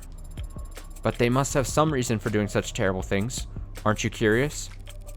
Oh, here we go. What if the plot twist to episode 1 is that Sarah finds out that Morgan is the Heartbreak killer? That's the big twist. I'm calling it now. It makes too much sense to me. Sarah is let in on the fact somehow, for some reason, Sarah has to be told or informed that Morgan and Heartbreak Killer, HBK, are one and the same. I'm so smart, I'm figuring it out before it's shown. Why? Are some reasons for committing murder better than others? They might have experienced trauma or abuse. They might have... Millions of people experience trauma and abuse every day. Millions. And yet there's only one heartbreak. So you think that they were just born that way? That's my guess. That's unsatisfying. Sad. I don't see why it would be. If Heartbreak was born like that, then they never had a chance to be anything else. If Heartbreak was born like that, then none of us normal people would have to ever worry about turning out like them. That kind of predestination, it means they never have to take responsibility for what they are. The state can make them take responsibility. As soon as they catch them. You make it sound so trivial. They're a very dangerous serial killer. Just a serial killer. Just? If HK shot someone every day, it would take them 1,132 years and about 11 months. In order to have killed 413,789 people. You did that in your head? I'm good at mental math. You counted the leap years. But what is the significance of that number? Deaths within 18 months of the Blakefort industrial disaster. Times that number by 2 for the injuries. Tack on another 183% for the birth defects. 413,000 dead. And there wasn't anything evil about it. Just human error. some shoddy welding, and time. So you think that that heartbreak is nothing by comparison? Perhaps that is the problem then. If they're nothing, if they represent nothing, then they can stand for whatever the crowd wants them to. Please make way. Officials are coming through. Please disperse. For some reason, the police android has a very much more robotic voice in my head. Keep walking, pigs! Fascists! Noble owns the cops! Only the cops they build in their factories. Very funny. Why are we tolerating this shit? You want me to wade into the crowd with a nightstick? Prove them wrong? You know what I mean. We're the only people in the city trying to do some goddamn good. And they all just... That's just part of our job, detective. No offense, ma'am, but wearing a police badge earns you a little more hate than... Do they give prosecutors badges? I have an ID for the parking garage. Does that count? Depends. You ever hesitate to wear it in the open? This moral relativism of yours seems like a strange philosophy for someone in your profession, Adonai. Breaking out the thesaurus on me? I'm only being realistic and humble. I like this over-the-shoulder shot of Morgan.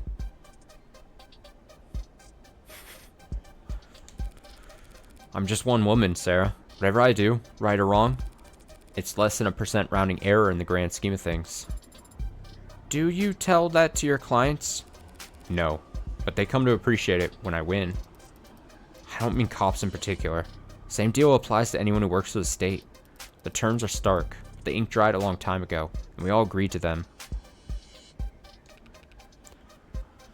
Let's see. Visuals are really good. Not a fan of the music, though. I actually kind of like it. I mean, man, on the whole spectrum of video games, right? Like, music ranges from really good to really poor, right? I would say this is in the top half. Like, I mean, it suits the for me, it fits the atmospheric just go along. But I also agree. I really like the visuals a whole lot.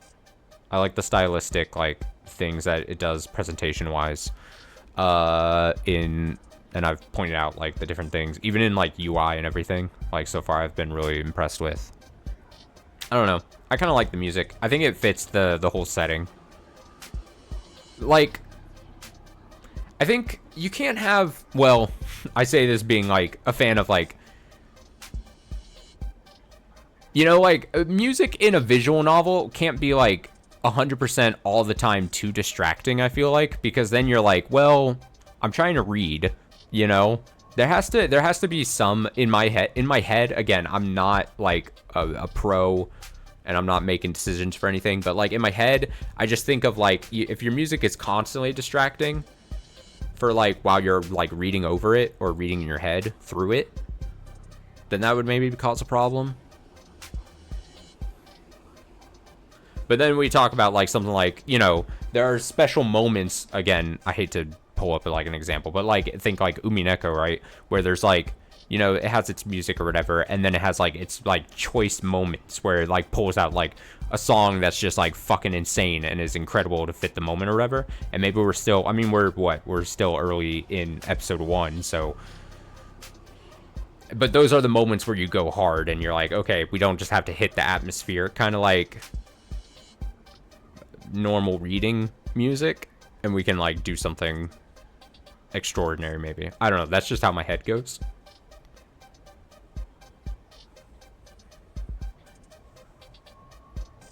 Not saying it has to be more, it's just a bit basic. I get what you're saying though. But it in the same breath, I also say like I haven't noticed it. It hasn't been a detriment to me where I'm like, oh, like to me, like I wouldn't have been like, I wouldn't have even, I don't want to say I wouldn't have noticed, but to me, but to also to then give you credit or whatever, you're listening to it. I'm attempting to read through it. I'm paying a little less attention to the music, and I'm also reading out loud and everything. So, and I'm like I'm processing the stream, and also I'm processing like the comprehension of the reading. So that to that point, it's inoffensive to me, right? Where I'm like, oh, it's working for me. So I get that as well.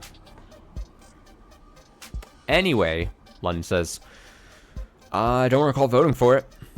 Well, not voting is how these things come to pass, so we traded freedom for safety, individual rights for collective power. The state won, citizens lost. Very least we can do is take their criticisms head on. Look, I don't have a problem with the responsibilities of authority. Only with authority being challenged? But they treat us like we're the bad guys. Well, sometimes we are. Sometimes the law is wrong. So, if any given individual is too small to ever affect change, so if the public's gonna hate us no matter what we do, and if corporations and governments will trample over people the same, regardless of their character, and if we can't even be sure we're doing the right thing, what do you do, Adonai? What the hell do we do? I think it's pretty simple. It's not as complicated as you think. In times like these, in a world like this, the only logical way to live is, the only moral way to act is, do whatever it takes to win. Oh my god. I'm so, like, honestly, I like the opposition of these two characters. We just got a taste of it in like episode 0. And I'm excited for this to build in this episode. If I'm insignificant in the grand scheme of things, I can do my worst and no one will notice. If power is inherently evil, holding back won't save your soul. Just fight with both barrels. And trust the opposition to do the same. Winner takes all. See, I like that. I like that. Look at that. Got a little more flair in the music there for just a bit. As I was talking about. You choose your moments. I don't know. Like I said, I'm very excited to see more of this. I think Morgan versus Emma situation we're building towards is. I'm pumped and jacked for it, you could say. Gatesfield Memorial Hospital. Ugh, thank you. You're a lifesaver. The next time that Bridezilla texts you, just turn your phone off. Chatty guy. Must have been due to go on break. When he tried and failed to find the witness's medical records, his data pad had the name blacked out. But I did see that they have Caduceus Executive 3, more expensive than David's, which means they most likely... How did you do that? You need to hold the button to get the doors to close faster. Mashing does nothing. That is not what I meant. There were many others who arrived before us. How did you get us down here so quickly? Well, I didn't do anything. It was the nurse who escorted us. Yes, but you managed to get a stranger like him to help you with so few words, so little information. I don't think you even gave him your name. Haven't you heard of the Golden Rule? Of course I have. Treat others how you would want to be treated. Wrong. Treat others how they would want to be treated. He wanted someone that he could vent to. He wanted someone to pay attention to him, and he wanted to feel appreciated, which meant he'd be eager to help, given the chance. Even just reading someone's mood is quite difficult. How can you know how another person wants to be treated? There are no mind readers. No one can ever know anything about what anyone's thinking. Maybe not even themselves. It doesn't matter if they're your parent, your twin, your lover. It'll always be a gamble. That is not a very comforting sentiment. Well, I think it's fun. Only because you're good at it. How did you get good at it? Same as anything. Observation and practice. You must have been observing and practicing for a very long time then. So we proceed down the hall. Bear left. Look for the fourth door. I'm gonna open the one that says Morgue on it. Oh, look at this character design. Hide, how do I, nope, hide, UI? I want to see it. Big fan. I like is it like a jacket? It's like a, at first I thought it was just like weird sleeve things, but it's on the left side there. I think it's just like jacket kind of like falling off. But it's like,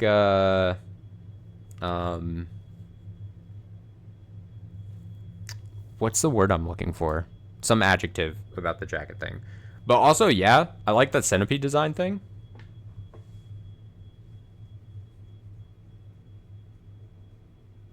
And I'm just a fan. I'm just a fan of the colors. Okay. Oh, hey. Come on in. Don't stand out there in the cold. Wouldn't be accurate.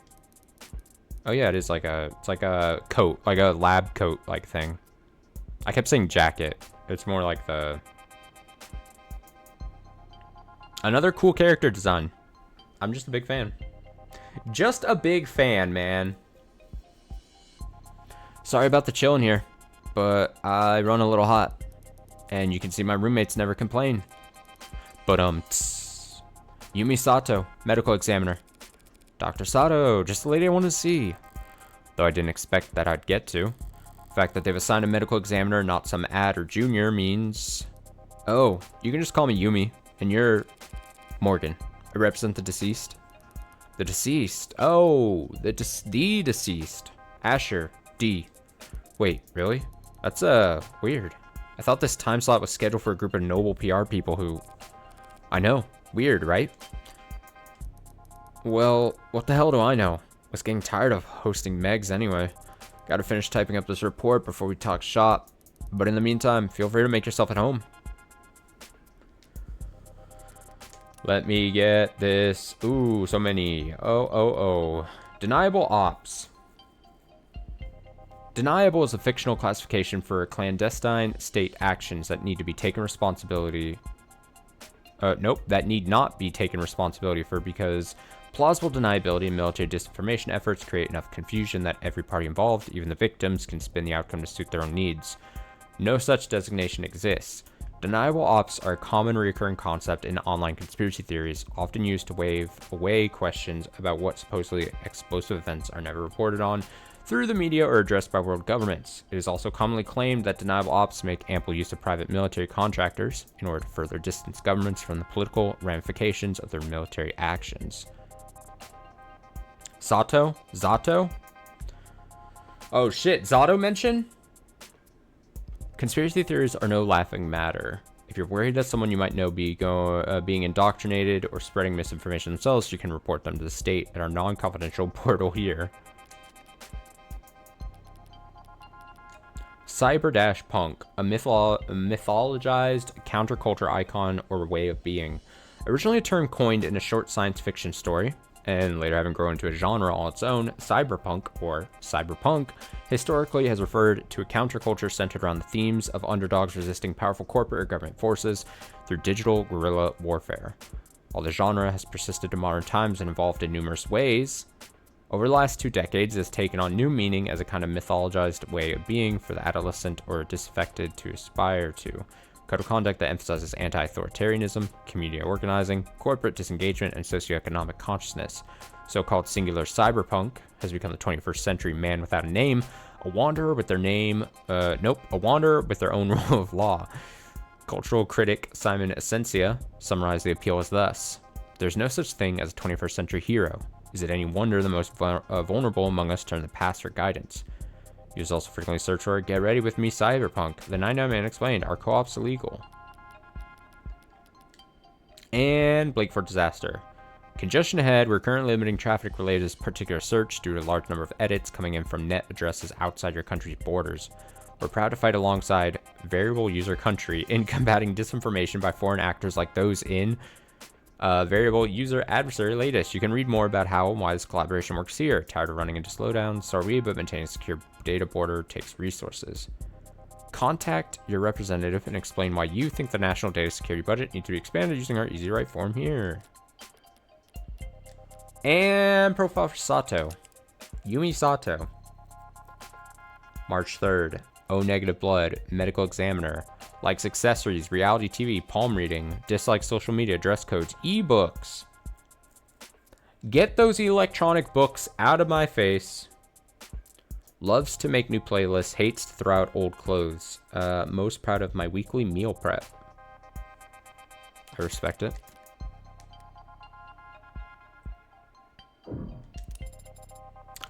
Are these all dead bodies? One would hope so. I only meant that I'm surprised to see them stored here. Chat says ebooks are awesome. I love my reader. I I never have owned like an ebook reader or anything. I had a period of time where I was really into reading like just books on my phone. And then back when I had a very short like comic phase in my life in like high school, back when like the Comixology app was actually good and wasn't like it shitified by like Amazon, I think. I was big into like reading comics on my phone through the Comixology app. But after that, and now like current day, I probably call me an old man, I guess maybe. I like physical books. I read, and I will be the first to admit, I don't read a ton of books, but when I do, I prefer having something like just a book for some reason in my hands over like an e-reader.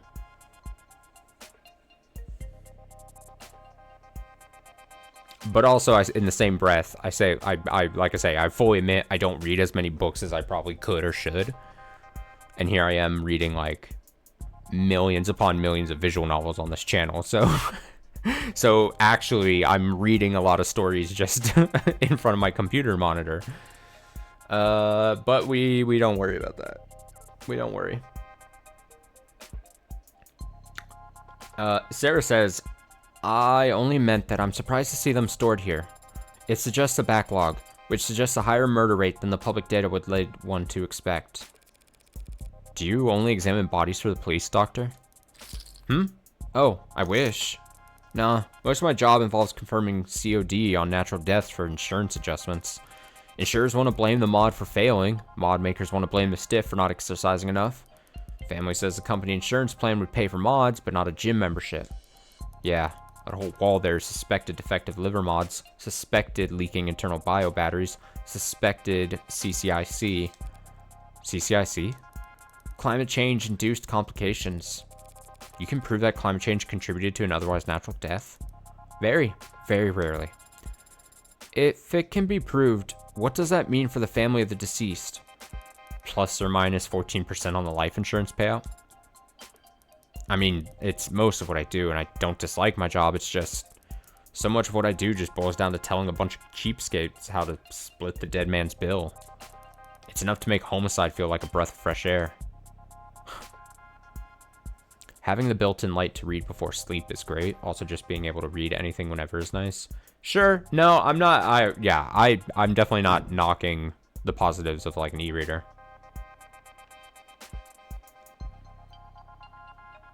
But also, before bed, I'm a big believer that like before bed is when I power through like, that's when I do like my video essays. I'll queue up like an hour long or plus like video essay. I don't try to like demolish through one of those like right before bed. Science would probably tell me that's probably a bad thing, like is, you know, just looking at any kind of like potential like screen or something. I don't know. But that's when I most get those done. What's this? The hospital's getting renamed? No, guess some other hospital that got snapped up. Oh no, I'm gonna be quizzed again. I'm gonna get it wrong. Hospital renamed to thank Ikaria family. In a ribbon-cutting ceremony held uptown today, Plotter Memorial Hospital was formally renamed the Northeastern Ikaria. I'm gonna say Ikaria. That looks the best. Ikaria Medical Complex, in recognition of the family's incredibly generous donations over the last several years. It's the latest in a string of philanthropic efforts by the family to result in a name change after they paid for the renovations to the orchestra hall and the retrofitting of what used to be known as a scout arena. Dude, speaking of naming things, this is such a random topic, like such a random side, but like, I've one time tried to wonder, like, I've tried to brainstorm what's like the cheapest thing I could get like my naming rights on to something. I want to like, I've always been like, damn, I would like to like sponsor something. Can I sponsor something and have like my naming rights on something for like a little bit? Like, what is the cheapest thing I could like sponsor and then be able to point to and be like, that thing has no. Like, it's one of those things where I one time was like, oh, what if I like sponsored like a really like low tier like esports team, like some small team, like some like I don't know, even like a college team. If I sponsored like a college team and paid out some money to cover like travel expenses or something, could it be like I was gonna say my name, the Austin Perna team of something, or I don't know. I just want to sponsor something and be like, yeah, that's the thing I put some money towards. It doesn't have to be a lot of money either. I'm not a Mr. Moneybags over here. I'm just saying, like, be the single Patreon member of a channel. I would do it for the right channel. Anyway, it's the latest in a string of philanthropic efforts by the family. Oh, after they paid for the renovation of the orchestra hall and the retrofitting of what used to be known as a scout arena. I think I already read that. Okay, but it wasn't so long ago that the Icaria, that's what I settled on, were better known for drawing blood than donating it. Back before the 50s, they had a fearsome reputation for cutthroat business practices that had their business rivals going so far as to accuse them of involvement with organized crime. After the founding of Renegin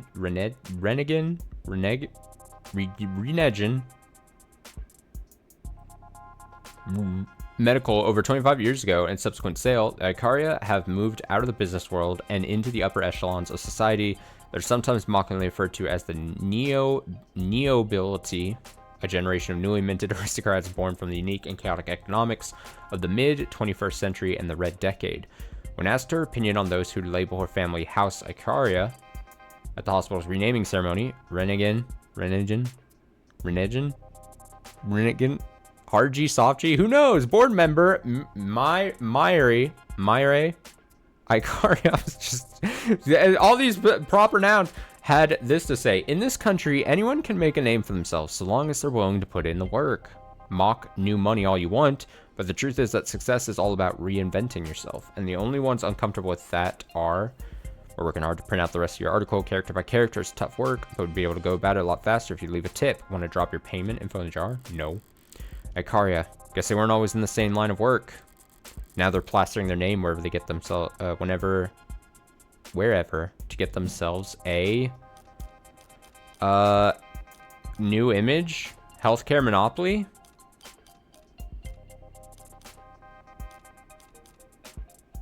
I mean, if it was like, I'm really dead set on, I would say new image. 1 for 2 tonight. We're fine. That's 50%. G's get degrees. All the Neobility are eager to prop up their image wherever they can.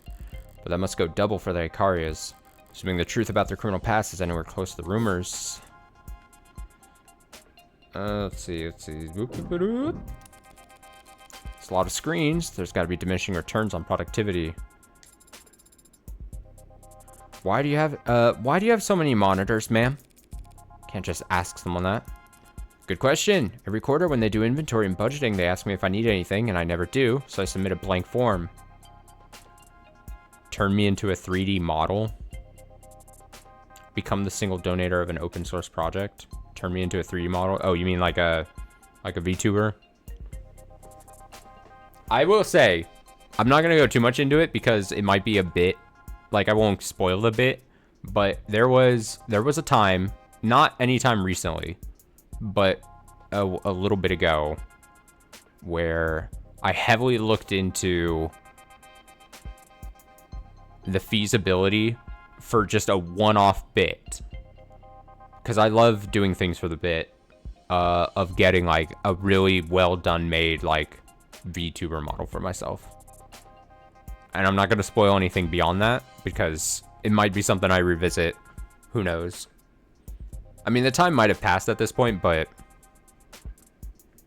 I have looked into it. But I also don't think I'd be a good VTuber, so I'd rather just be a nebulous voice behind the screen. Sato says, good question. Every quarter when they do inventory and budgeting, they ask me if I need anything, and I never do, so I submit a blank form. But I guess a while back, there was a +1 in a spreadsheet somewhere, and no one's ever corrected it, and so, boom. I get 4 new monitors every year. Do you run out of things to use them for? Sometimes. But this year, I've started running 2 dramas at once when I'm doing rote work, which helps. No, I'm thinking like a scan of my head made into a model.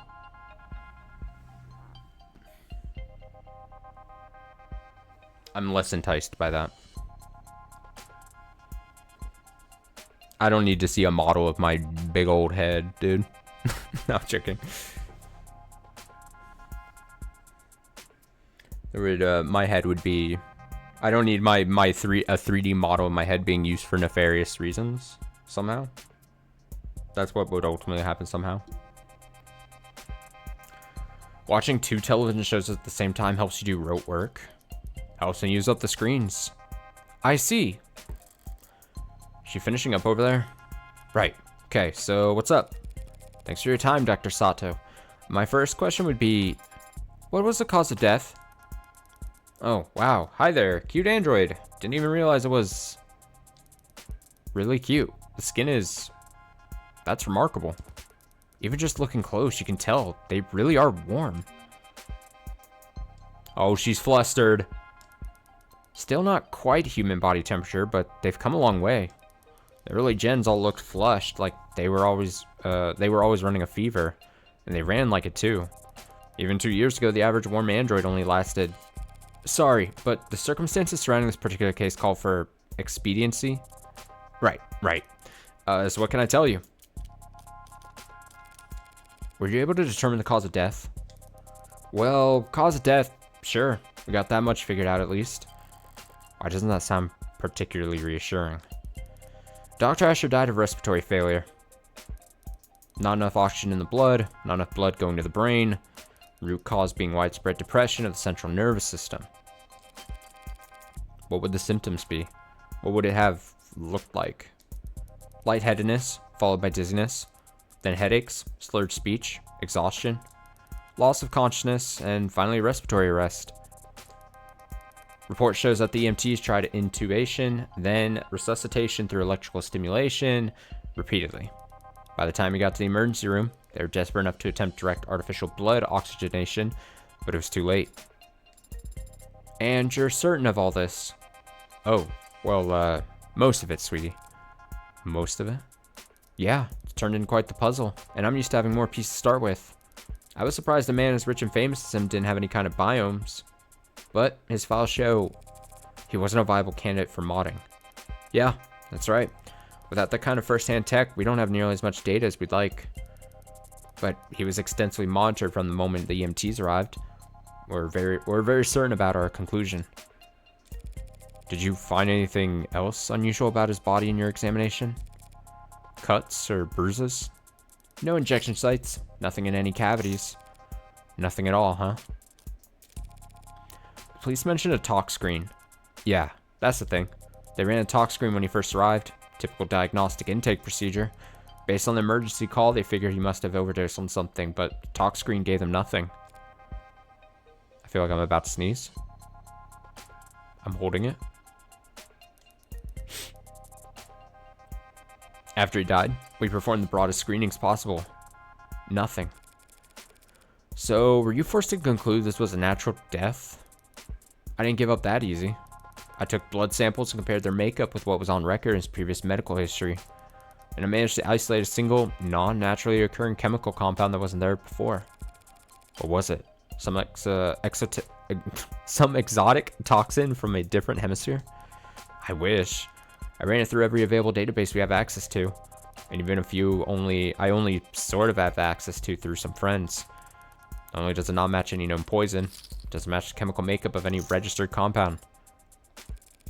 So, a designer drug, huh? That seems to be the best explanation. What the hell did you do, David? You said it didn't match any registered compound. What about compounds that aren't registered? Those friends of yours. Private sector folks? Yeah, in pharmaceuticals. If one of them patented a new compound, a new drug, What would keep its formula from going on the record?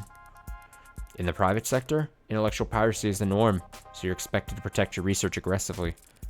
Patent first, find a use later. Yeah, patent would have at least to describe your compound in brief, but depending on what country you file in, I've heard it may be considered prudent to keep the actual chemical makeup off the record. Smart. Using international IP law as your own personal minefield. How so?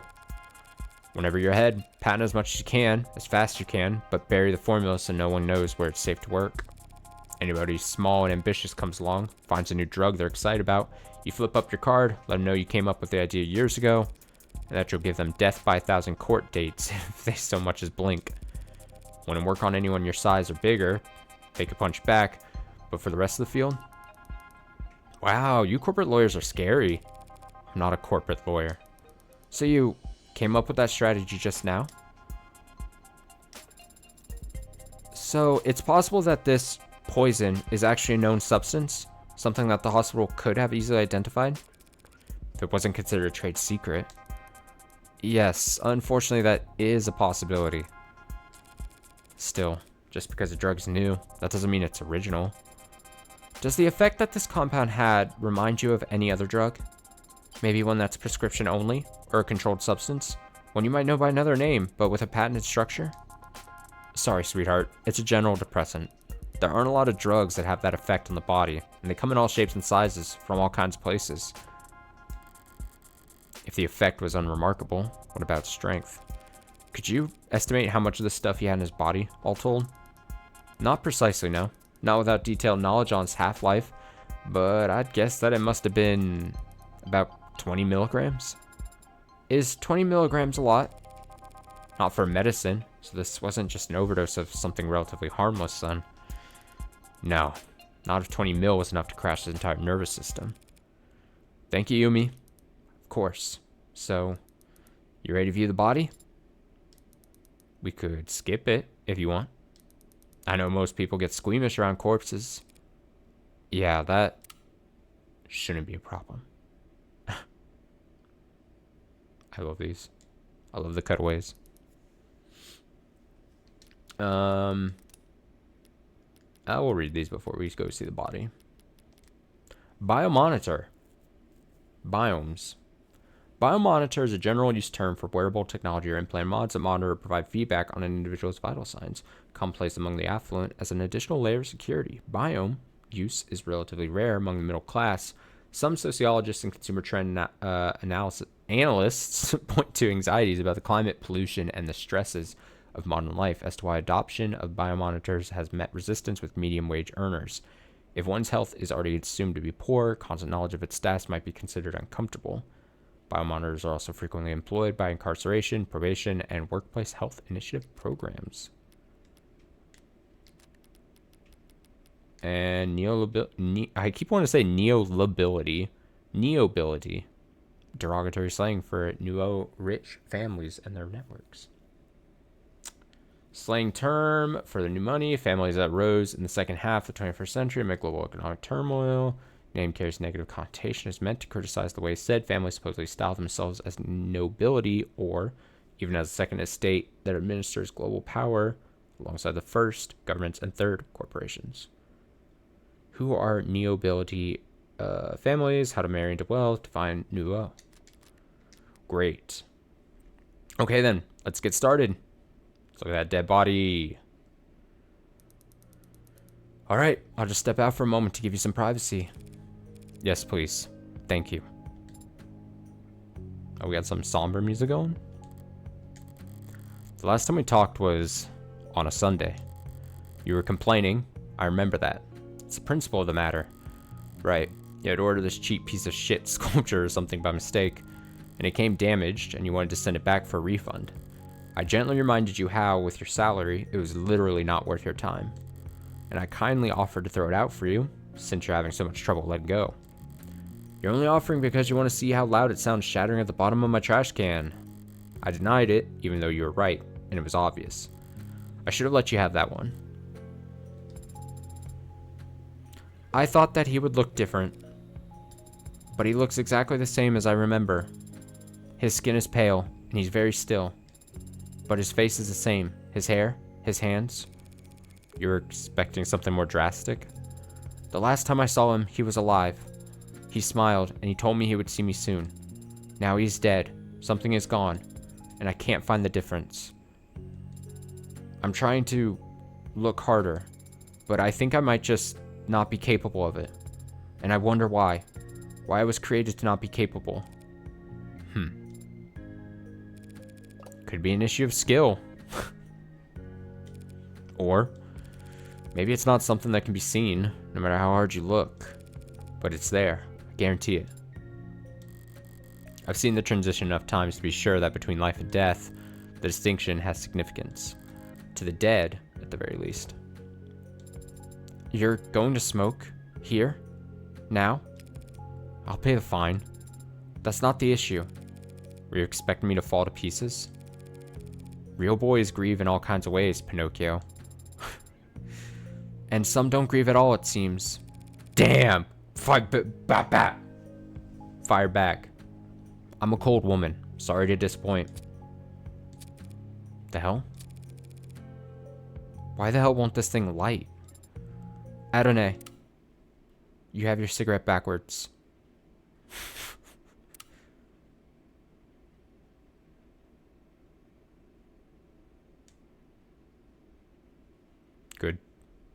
Good. Alright. That's back into cold storage for him, so... Need anything else? Can you send me the chemical makeup of that compound you isolated? Sure, for what it's worth. Let me just... It's got carbon, nitrogen, oxygen, hydrogen with hexagonal structures. So it's organic. There's a number of metallic elements too. If you had to speculate on its intended use based on what you know of its structure, well, it certainly acted like a depressant, binding to receptor pathways and affecting the balance of neurotransmitter reuptake. Depressants are pretty rare in the designer drug scene. True, people are always looking for a higher high or a crazier trip, but a more powerful depressant will just make you fall asleep. Not much need to hit up the gray market for that kind of experience. No, there's not. I see. Thanks again. You've been extremely helpful during a very difficult time. Hey, anything you need, give me a ring. That's very generous. Rockford's orders got me on a call, so I'm already getting overtime for the whole weekend. Glad to hear it. Goodbye, Yumi. And goodbye to you, Greenie. Greenie. My name is Sarah. Nice to meet you, Sarah. 2:30 p.m. July 1st, 2026. Okay, I'm gonna go get some more water, go to the restroom and all, and then we'll continue reading. I'm gonna try to hit for like 4 hours at least here. So I'd say at least another 2 hours, hopefully. But I'm gonna let me get that. Cool. Okay, I will be back shortly. Give me just a handful of minutes. What BRB screen do you want? Do you want this one? Do you want this one? Which one do you want? Do you want... I'm looking. I'll do this. The Moe one? What, you want, this one? Is this what you're talking about? Okay, I'll give that one. I'll be right back.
I'm back.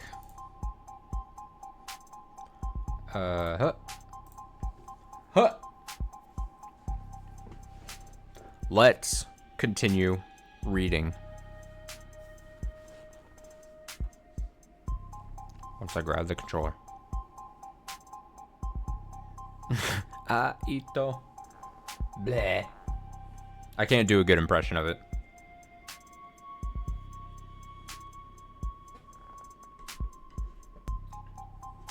I can't pull it off, let's say that. Up on ramps and down off ramps, above skywalks and under tram lines. I'm not Moana. Damn, if I had a nickel for every time I've heard that.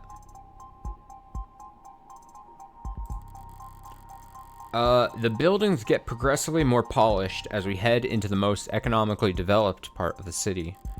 Corporate territory, national headquarters to the likes of Howe Industries, Lockcoon, Tethys, Neat. Each of them sheltering their own micro city of employee accommodations beneath their skyscraper shadows. Whalefall, the entirety of the ocean floor coming together to feast and grow and live. Live off the field, rotting fat of the leviathans that swallow generations of people by the mouthful. Weight is commonly listed, and my weight is... Do I really have to disclose that? Noble lays claim to one of the largest shadows in the city, a towering nerve center for the whole nation's android industry. It's meant to be intimidating, I'm sure, but today I'm glad that Noble keeps such a sizable physical presence here. I need answers about David and his work on Sarah. Answers I never get browsing the company website or speaking to a representative. Synopsis, relationships. There are typically trivia sections as well. Should I start there? Noble will have their guard up, of course, but even that will tell me something. Where they let me walk, who they let me talk to. History.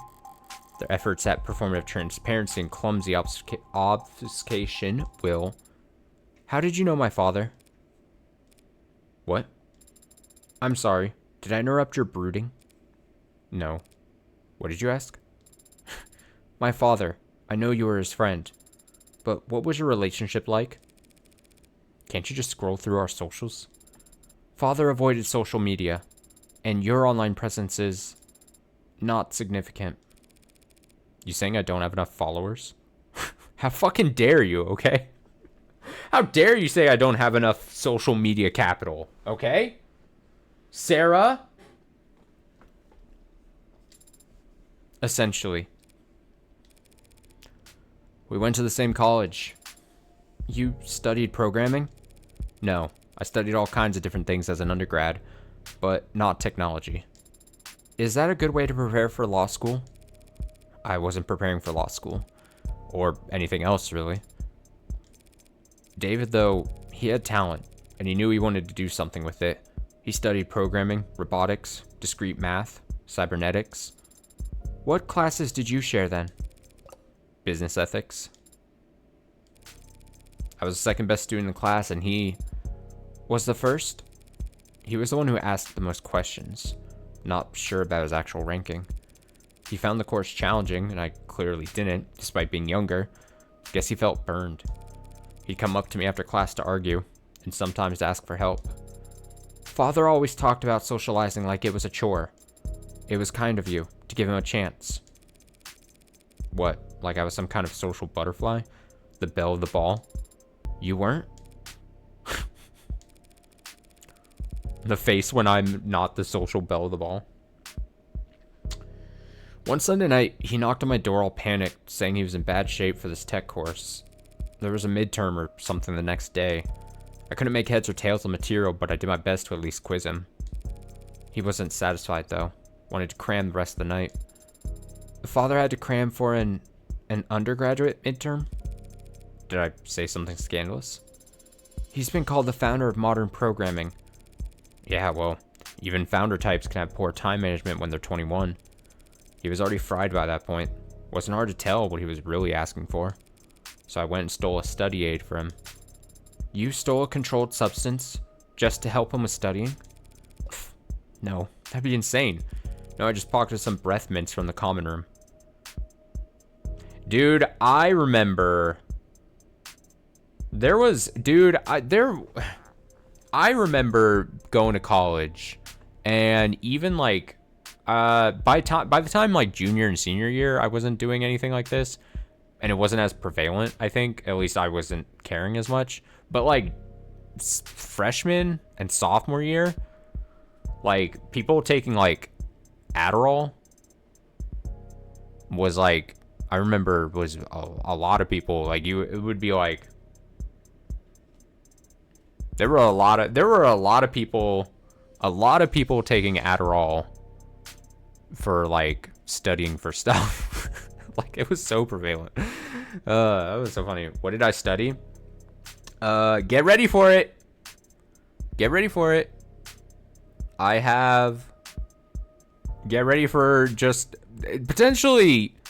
And I'm gonna, before I say it, I'm gonna say I have no regrets at all. I intentionally, I don't live my life with regrets, and I, even to this day, do not.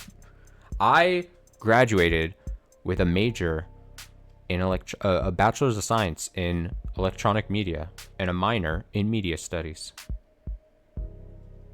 Now you can roll your eyes if you want when I say that, but I did exactly, the thing is, I did exactly what I wanted to do in college and took exactly the type of classes I want to. Like, say whatever you want, and like, and I'm not trying to be like, oh, this is just like cope or whatever, but the way I view like my time in college, my 4 years, and getting my degree and everything, hugely important for me. Both, not necessarily the degree, the piece of paper or something, but as far as what college should be for, like the like basic, like, oh, you want to go to higher learning because you want to learn something. You want to take classes and be taught by professors who do certain things. Like, I did exactly what college should be, which is I'm taking classes that I find interesting and doing things in the classroom setting or in a you know, a whatever setting that I actually find interest in. Like, that's what college and university should be like, I feel. It's less, obviously, to me, about the piece of paper at the end of the journey. And yeah, I don't regret it at all.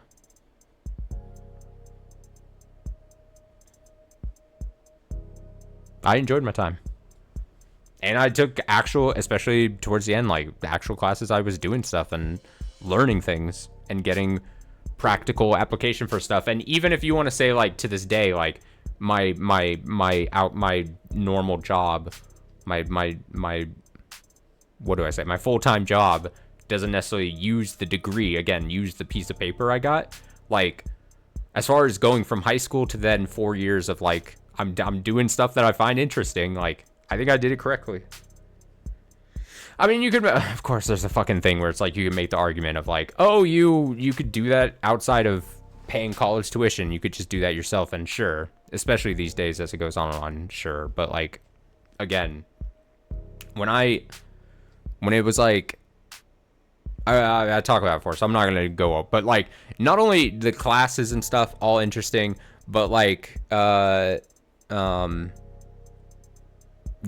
just the time. That 4 years was very, very important to me in my development of becoming an adult, honestly. But that's like life adventure shit that I've talked about many times on stream, where I'm like, I came out of high school and moved states away and then went to college and did that. Very important time. What is something cool I learned? Like one cool fact? Cool facts. I don't know. I mean, trying to come to mind with like one thing, but again, it's more like it's more like the like individual classes that I'll always remember. Like, even like the boring things that should have been boring, like even like the basic intro to like media legal, I forget what the class was actually called, but like that kind of thing. But like, I had the class where we put on the university's like news program thing. I'm not gonna be able to remember anything. Also, all of it's laughable, but, and I joke about it sometimes, but I ended up taking 3 different like writing intensive basically movie classes is basically what it reduced to, right? But like they were all for different focuses. I think God, it feels like I even talked about it recently on stream where I talked about like I did a movie class. I call it just a movie class because I don't remember the exact term for what it was. But basically, you would pick like a specialization, and then they were writing intensive. So you're writing a bunch of like analytical things about movies and stuff. And probably of like the 3 that I ended up taking, my favorite was the one. I took 2 of them with a friend, and then one I did by myself. And the one I did by myself I found more interesting because it was all about film noir. And it was taught by this really cool older lesbian lady who was really into film noir movies. That class was dope. I don't know. I did a lot of stuff. I had a roommate who almost burned down our apartment with leaving beans on the stove once. I learned how to de-escalate burning beans off of a stove. That's a specific thing I learned. It just wasn't in the classroom. I'm getting off on a tangent. So someone's going to be watching this VOD, and they're going to be like, can you please just advance the story? Morgan and Sarah are having a conversation. Please.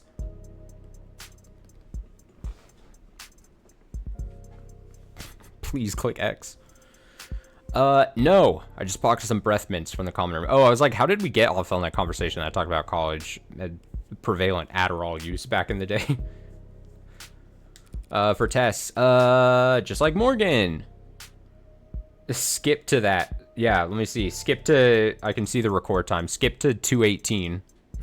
I'm telling them after the fact. Skip to 2:18. I'll put it in the video description. No, I won't. I will not put that in the video description because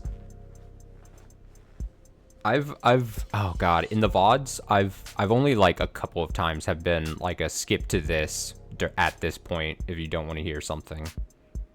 But I don't remember exactly why. Probably either rants or something. I told him to pinch his nose and swallow fast because it tastes so strong. That's funny. You gave him a placebo? He already knew the content as good as he ever would. What he needed was to sleep. He could barely keep his eyes open by the time I got back from my daring heist. Didn't take much convincing for him to rest his eyes just until it kicked in. And the test? B+, I think. I'm surprised that father stayed close with you after that. You stole and lied to him. I stole and lied for him. And David understood that. He was good at understanding things without me having to spell them out. But I guess that's not the kind of thing that gets passed down through programming. Anyway, we kept in touch after that. First year of grad school, he published this paper. The Turing Solution, a framework for programming adaptive linguistic heuristics. One of his advisors came up with that title. David thought it was way too cocky, but it still hasn't failed any known Turing test in the years since. Don't act like you're the one who deserved credit for it. He called me one weekend, asking for advice on how to handle all the attention. Job offers, interviews, apprenticeships, invitations to immigrate. What did you tell him? I don't remember telling him anything, actually. A lot of our conversations went like that. He would talk to me about whatever personal or professional problem was stuck in his head that day, and I would just nod while he wore himself out. And at the end of the conversation, he'd thank me, even though I hadn't offered a single word of advice. Oh, Morgan, don't sell yourself short. You're a good listener. Sometimes people in life need a relationship where they just bounce, like, it sounds negative, but you're just a sounding board. They just need to bounce their own words off of you, you know? Sometimes people need that in life. I'm kind of like that, but I'm actually a very good listener. I'm very negative about myself, both personality and looks and person-wise. But if I can say one thing about myself, I'm like a very good active listener. I'm also good, honestly, I'll say it. I'm good at giving advice. I'm not good at taking my own advice. But good life advice? Pretty good. He took Noble's offer, and they took over his education, paid him to work on his master's during the day and attend corporate training at night. Whatever else Noble may be, they were smart enough to start listening to him early. You're referring to his one-point doctrine. Quality over quantity. Simple and elegant, just like his code. Simple and elegant. But anathema to a global corporation with supply chains designed for maximum capacity and just-in-time manufacturing. But obviously they got over their distaste fast enough. In the span of a few years, Noble's gone from making manual labor ads for meager profit to being the world leader in intelligence as a service. Even as he was making money hand over fist, he still kept in contact with a nobody like me. I moved to the city for my apprenticeship. He helped me put a down payment on my apartment. Then made up excuses as to why he couldn't help me move boxes. So is that enough detail for you? Thoroughly convinced that he and I were, in fact, friends? I am. But, Adonai, the favor that you owe him, what was it for? That's private. Understand? I have zero interest in talking about it with you. Oh, yeah. I kind of touched upon this before at the very start when I recapped, where Sarah came out and was like, you have to help us. That was the thing. Sarah says that she was told that Morgan owes something, and this was Sarah cashing in on that debt that Morgan apparently owes, right? That was the whole big thing. And it's kept a mystery so far. I assume that's something maybe related to like the big, maybe what might be a big twist or something. Or at least a big reveal, right? You would think. Say you understand. I understand, Adonai. We will be arriving shortly. Shall I send word ahead? Just tell them that David's lawyer's here. A mystery debt. Mystery debt. 2:49 p.m. July 1st, 2086. Noble Electronics, Northeastern HQ. Sub, lobby, A8. Let's take a look at this place. Been here before. Sat right here in this lobby waiting for David to come and treat me to lunch. At least I think it was this lobby. Could have been some other floor. Could have been an entirely different building. All these corporate towers of Babel feel like interchangeable fractals to me, folding in on themselves in patterns of narcissistic paranoia. So monumental in the scale of their hubris, they needed to use non-Euclidean geometry when drawing up the blueprints. The greatest minds of each generation coming together, just to find the most expensive way to shove their heads up their asses. I like that line. Adonai, is something bothering you? Just doing the math on how long we'll be kept waiting here. Apparently, someone will be here shortly. So maybe if I pass the time by glaring around the place, it'll improve my mood. So much energy. So many people. Also intent. You kidding? It's Saturday. The place is half empty. But doesn't everyone work on Saturdays? All the parents do, so they don't need to find childcare on Sunday. Everyone else flips a coin, I guess. All these people, for 12 hours a day, 6 days a week, what could they all possibly be doing? Making work for themselves? You can be very cynical, can't you? Yeah, I'm terrible. But that guy over there's just been jiggling his cursor for the last 20 seconds. I respect it. To think this is only one room. This complex is so massive that it doesn't even feel man-made. It's like it was carved out of the rock by waves, like it's always been here. That's the con. If this place was actually natural, there'd be birds everywhere. I hadn't considered that. Why aren't there birds in here? Probably because of what they do to the ones they get in. I'm kidding, though I don't have a better explanation. They changed the logo again. Noble Electronics. How's it feel stepping in here? Is it some kind of religious experience for you?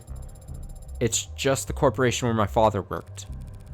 Careful now, or they'll burn you for heresy against the company.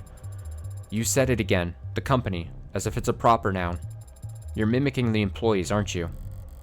So it can't obey simple orders, but it can pick up on that. Is it just a part of the corporate culture? Noble is one of the biggest corporations there is, one of the biggest there's ever been. We mere humans can't hope to escape the gravity of anything that size, no matter where you live or how far off the grid you think you are. So imagine what it's like working for them. You live in company dorms, work in company quarters. Wherever you go, that logo's above your head. You eat, sleep, and breathe on Noble's timetable, at its discretion. When you spend your whole life inside of it, Noble must feel big enough to be the only company there is. Capital C company. Whoever comes to greet us better have a pulse and some goddamn authority. My mood's starting to sour. If they just send me the first link in their infinite chain of corporate bureaucracy, I'll make them wish. Morgan? Another new character. That's me.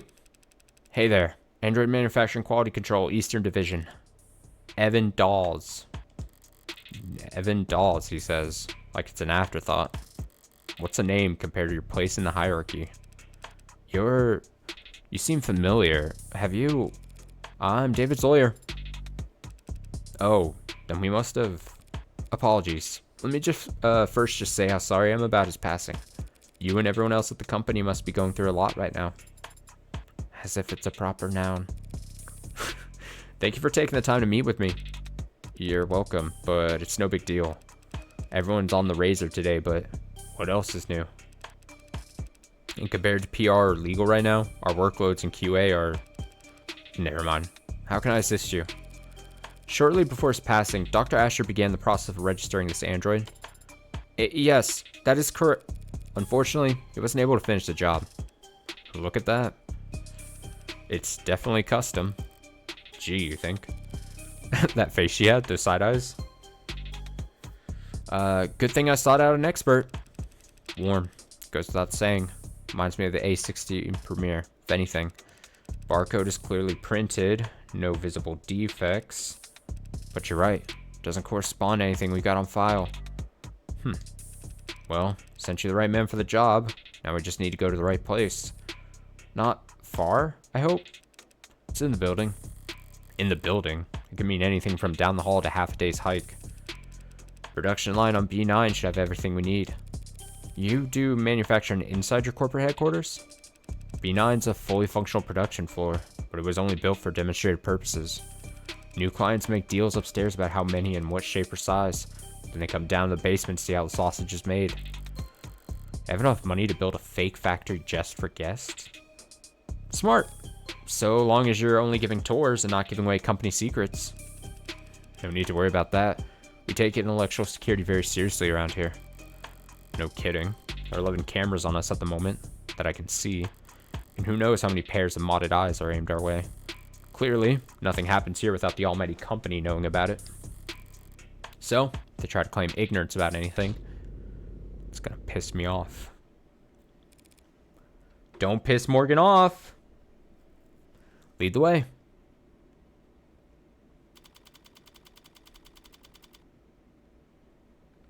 (3:08 p.m. July 1st, 2086.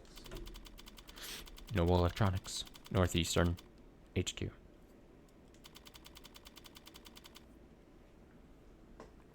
Did I check out Toei? Yes, I did. I when people recommend things, generally, I do a good job at. I take recommendations seriously because reciprocatedly, like when I recommend, I try not to recommend things to people, but when I do, I silently get pissed off when they discard it or they don't. I see the same person in a week. I'm like, hey, did you check out this whatever thing I recommended you? And they're like, oh, I forgot. And I'm like,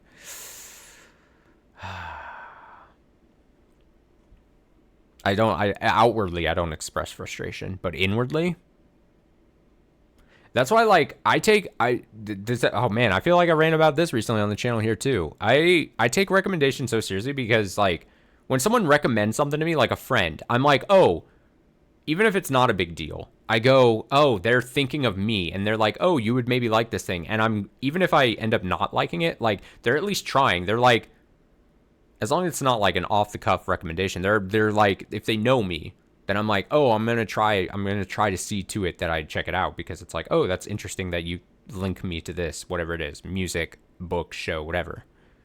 And then the opposite way around is, I feel like I get burned so often when I like recommend something to someone and then they don't check it out or something. I'm like, why did I even waste my time trying to tell you this thing? Also, I'm always permanently afraid that when I recommend something to someone and they don't like it, then I'm like, shit, I fucked up. And then I get nervous to like ever do it again or try again. So I just generally don't try. Dude, I have a friend of the channel, Colton. He picked up Pragmata, and he's starting it tonight. And he was like, all this week, he was like, you're playing Pragmata, right? And I'm like, yeah. And he's like, would you recommend it to me? And I'm like, I don't know. Because I don't want him to, like, play it and then not jive with it and then me feel responsible. Or, like, him, like, play it for, like, 2 hours, then lose steam, and then he just put down the drain, like, $60 or whatever. I was like, I don't know, but I don't know recommending things. What did I think? It's not exactly my jam. I do like myself a bit of, like, cool, like, math rock. Like, it's not one of my, like, generally preferred, like, genres of music. Although, like I said, I'm a big music person. I'll listen to almost anything. What I did end up listening to, and I think I even said it when I had pulled up a tab where I was like, when you first said it and I was looking into it, I was like, oh, a live performance on the First Take. And I watched that and I was like, oh, that's really good. And it was really good. It was like them, and then I think it was some, I don't know, I couldn't identify who the lady was, I think, but I think it was like a separate like artist who like sang on top of them doing their thing. And it was really good. Like I said, it's not exactly my cup of tea, but I was like, oh, this is actually pretty dope.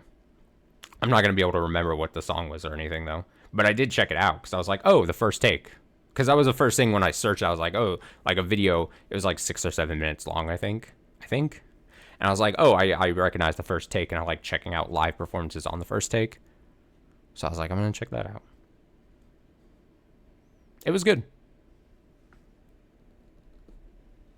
I'll say it was inoffensive, which is good. If you would recommend me something and then it was like really bad, then I'm like, ooh, I don't need to hear any more recommendations from this person. No, I'll hear them out, but I'll treat them a little less. Treat it a little less of importance. They're pretty good, quite objectively. No, I agree. It's real, like, very technically talented. I 100% agree. And like I said, I'm a big fan of, like, I'll just watch, like, of anything. Like I keep referring to the First Take. I just love the First Take as a like a video series, because I do just love, like, the concept of, I mean, you could say this with any kind of, like, live music video watching. But I just like how stripped, like, those are. Because it is just, I just love the presentation from like a production standpoint. And yeah, very technically talented. It was very good.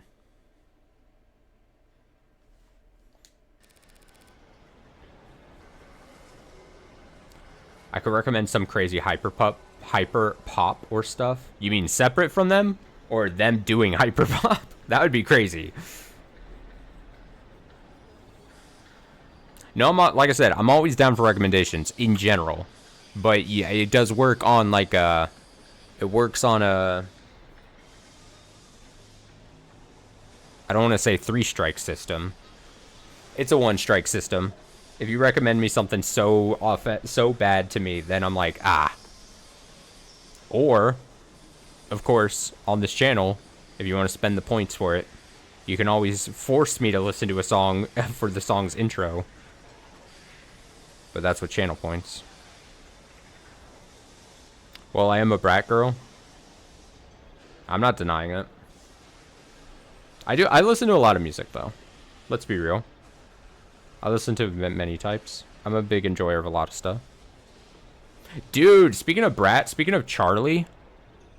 Oh, are you a brat girl? I misread the comment.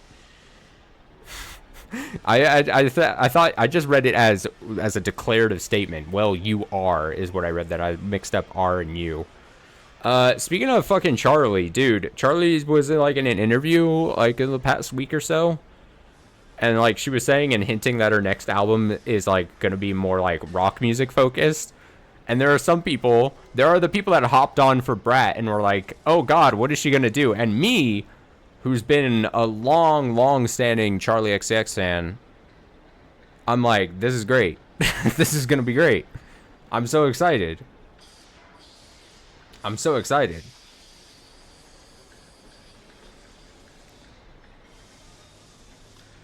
Morgan says it really is fully furnished down here. Don't want to take up too much of your time, but it's pretty rare to get to see all this in person, you know? Yeah. I am a long standing, like, I don't even care how it makes it sound. I'm a long standing like Charlie fan. Like way back in the early days, earlier albums, way before Brat. I was a big fan of like all the features she was on. There's like so many tracks in like regular rotation for me where she's just like it pops up as like a random feature. And I'm like, yeah. Yeah. Yeah. You're a big Saturation fan? Nice. Yeah, I'm just excited. I don't even care how basic it makes me sound. I would be, I'd be pumped for any kind of project Charlie works on.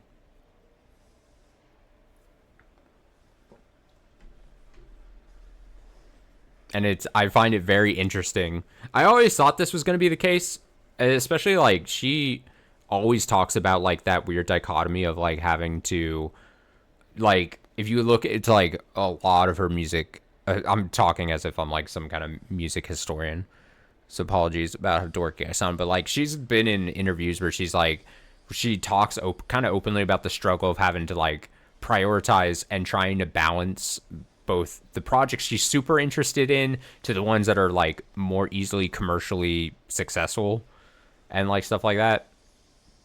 And it's always semi refresh, not like it's that's completely unheard of people expressing that, but like it's at least a bit more refreshing to hear when artists are like more openly like, yeah, I have to sometimes make stuff that's going to hit or is more closely guaranteed to hit, and then I can sometimes do the weird things as well. But I'm excited. I think we'll probably hear more from this apparent project sooner rather than later. And again, I'm all for it. Would you mind terribly if I looked around for a moment? I love piece of music, but I still prefer more electronic or sample-heavy hyperpop. Nice. Yeah, yeah, yeah. Dude, speaking of piece of music, yeah, I like piece of music quite a bit. I like hyperpop. Um, yeah, I'm a big fan. Like, what we did you listen? I don't know. Only because it's on my mind, like, recently. Especially because I was watching, she was doing, right before, like, I popped on stream, she was doing she was doing some live video that I only could pop in for, like, a second because I was going to go on live. Or I was going to go on here. But, Underscores, like, the latest, like, Underscores album, shit was really good. And then I keep joking about the year of Underscores, 2025, 2026. But yeah, that album was really good. You. Oh, are you talking about how like glowy the exposure was? Because like I said, I clicked into the video for like I could only pop in for like 30 seconds, and like the exposure on the lighting was so heavy. I was like, what is going on? I loved it. It was so funny to me. I was like, this is so funny. I noticed that too. It's very funny. Okay, let's read. Austin's Music Corner. Every song off of you has gone into your head. Yeah, it's a really good album. It ended up being really good. I was excited for that. I was excited that I didn't. I was liking a lot of the singles up to album's release. I was like, I really hope like the album isn't like full album. It wasn't a letdown, and was pleased to see that it wasn't. It was good. Good shit. No problem. I've got some paperwork I need to handle anyway, so have at it. Consistent as fuck album. I agree. Very consistent album. Like I said, really liked the singles. And one of the last things I saw online, because I try not to wade into like other people's opinions. I don't need to validate my opinions on music with other people random online. But then I heard someone was ranking the tracks off the album. One of the last things I saw was like someone I don't know ranking the tracks off the album, which is already whatever. But then they rated music the least off the album, and I was like, fucking insane. I love music I love that track so much. I know it's just was one of the singles, so clearly, but like I was like, how's that the last one?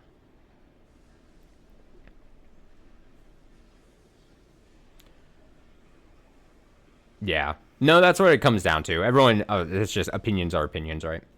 I swear, all this side tangents, I'll make up for. I'll stream a little longer. I was gonna say 4 hours. I'll go to 5 hours or something since I'm doing all these tangents. This is for the VOD watchers. VOD watchers, I swear, I'll make up for this. Here's his body feeling. That's a good one. That's a good one.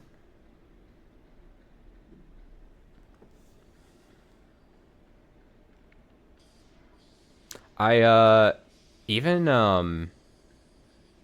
I remember fucking, this is now just really just going off, but speaking of videos with April, that whole at the album release, the basically released that whole basically the whole album on YouTube as just like one long video, but it's like her dancing like through the mall. I was like, oh, that's a good idea. That's such a cool idea. That's such a cool idea. Such a cool idea. I love it. You gotta love it, man. Okay. I better take full advantage. I'll need more than cursory knowledge if I want to figure out where Sarah came from and why David wanted me to take custody. I'm gonna look around. You stay put in the meantime. Adonai? Wouldn't want to lose you among the rest of the merchandise. I'll make up for Austin's music corner, and I'll stream a little bit longer. We'll go a little past 4 hours.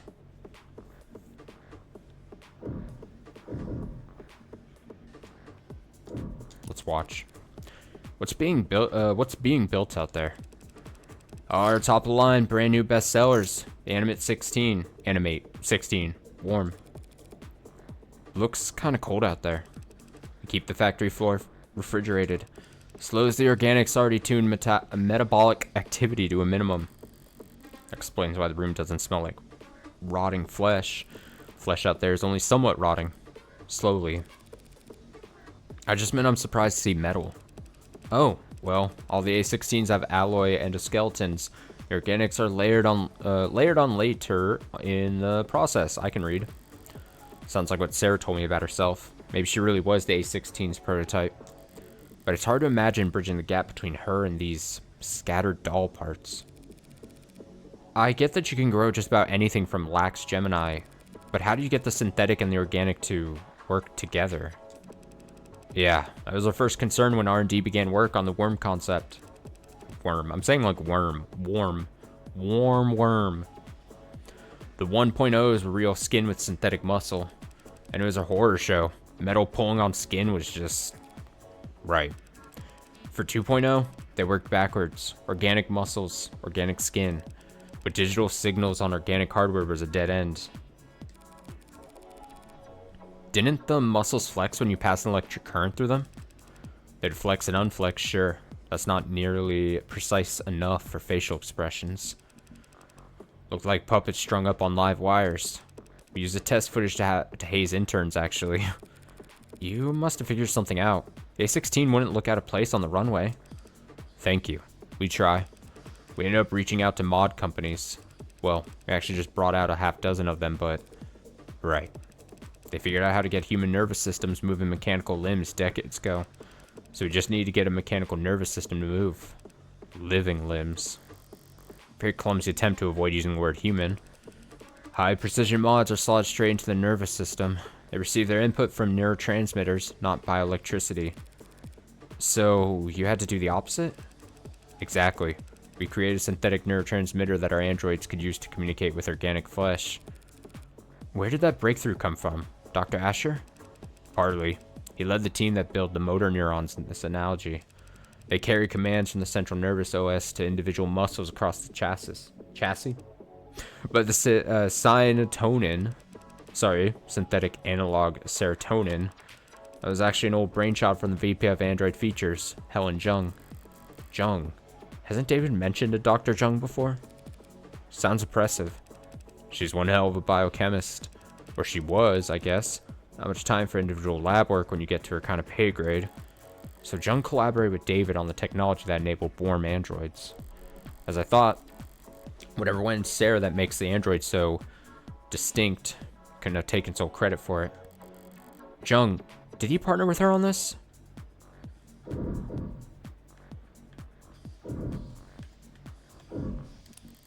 An inhaler left out on the desk, probably half dozen empty ones in one of the drawers. Dawes, the inhalers, they're distributed by the company, correct? Oh, yeah. HR handles it. They personalize your dosage and prescription and update it based on performance and job fulfillment reviews. Other corporations do it the same way? Yeah, pretty much. Everyone's trying to keep pace with each other, so can't have your employees losing focus on the job. Could cost you who knows how much in lost efficiency.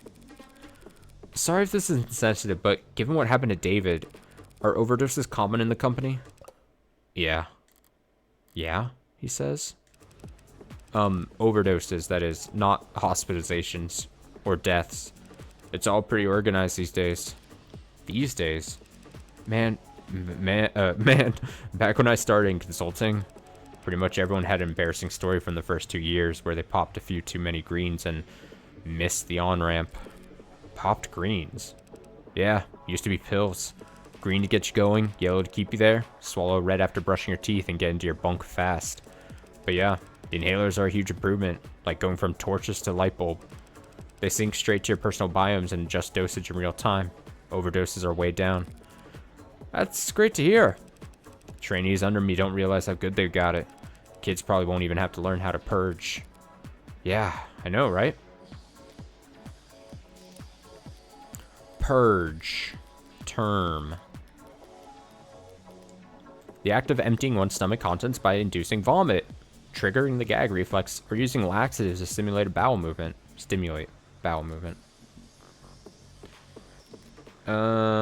Give me...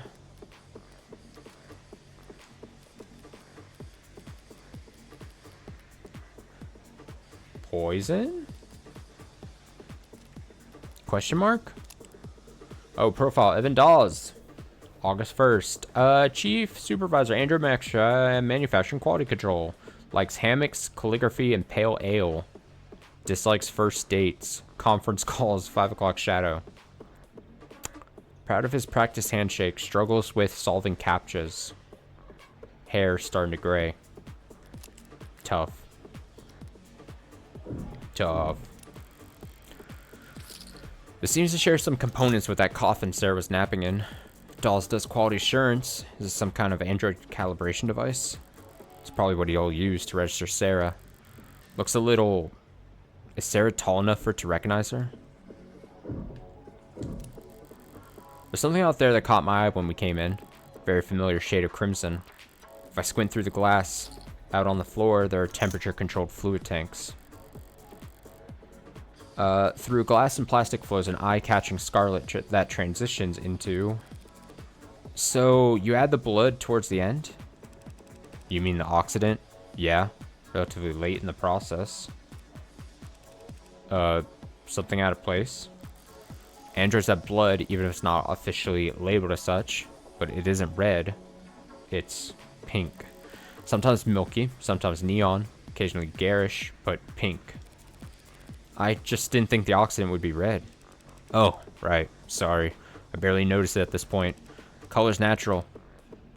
Comes from the biomanufacturing process. That chromofuge out there removes the byproducts, the waste, the excess pigment. Changing it from blood red to psychopop pink. Without that chromofuge, our android's flesh would come out looking all the wrong colors. That may be true. Probably isn't, but it may be. But I have a simpler explanation. Blood is primal. Side of it carries weight. They change the color of the product's blood so that when an android gets a bottle broken against its face, no one bats an eye. 1 second. I gotta make sure I do something. Sorry.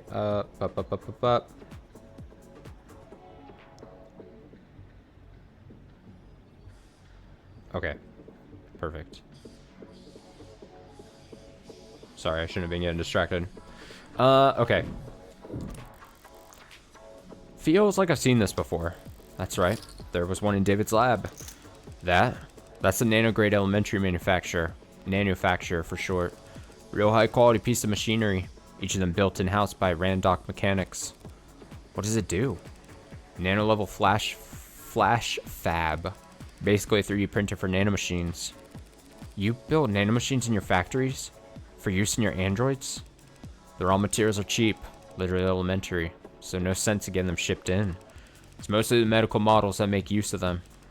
Inject a couple thousand nanites into a patient's bloodstream, run diagnostics, and provide a solution. A 3D printer for nanomachines?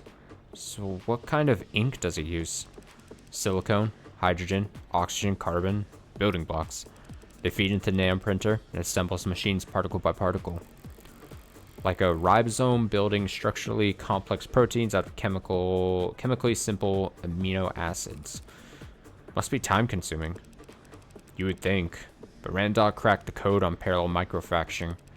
The inside's crystalline, sprawling, like an ant's nest. Raw materials enter at one of thousands of different entry points, combining and recombining at intersections. The finished product ends up at the center, drips out in a liquid solution. Distilled nectar, swimming with millions of nanites in just 2 minutes. Nectar? It's sticky? Can be, depending on the desired output. But the door vacuum seals while it's cooking, so don't worry. It's completely spill-proof. What a relief. Not exactly a box of paper clips David could just have brought from home from the office one day. He must have bought his own for some reason. Flash fabrication, a method of manufacturing artificial microscopic compounds that utilizes parallel nesting to assemble billions of simple structures in minutes or even seconds. Nanomachines have been around for the better part of a century, but the time and resources required for their construction through traditional means was, historically, prohibitively expensive, limiting exploration of the investment in nanotech. In the years since flash fabrication's introduction, use and demand for nanomachines has exploded, and scientists, doctors, and product designers have found brand new niches for them across every industry. Concerns about the ecological impact of the surge in nanomachine construction have been raised, but the official stance of the Nano-Life Industrial Lobbying Group has remained unwavering. Nothing that small can possibly leave that big of an ecological footprint.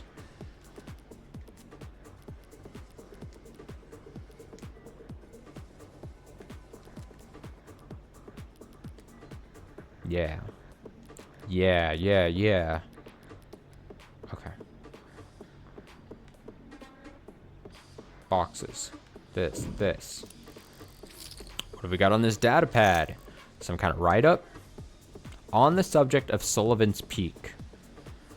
Much of the world today, and in fact much of the world's economy, is heavily influenced by the uncanny valley. The thought experiment provides a simple and easily applied explanation for the gaps we see in the otherwise wide spectrum of automated dependence that assist us in nearly every industry on the planet. There's a very simple primal truth to it. We like things that resemble the living, like cartoons and puppets and toys, and we like things that are damn near indistinguishable from the living, like whatever name Noble's latest products are being sold under. But there are deep, deep trenches between those two ends, where products are universally appalling to human sensibility.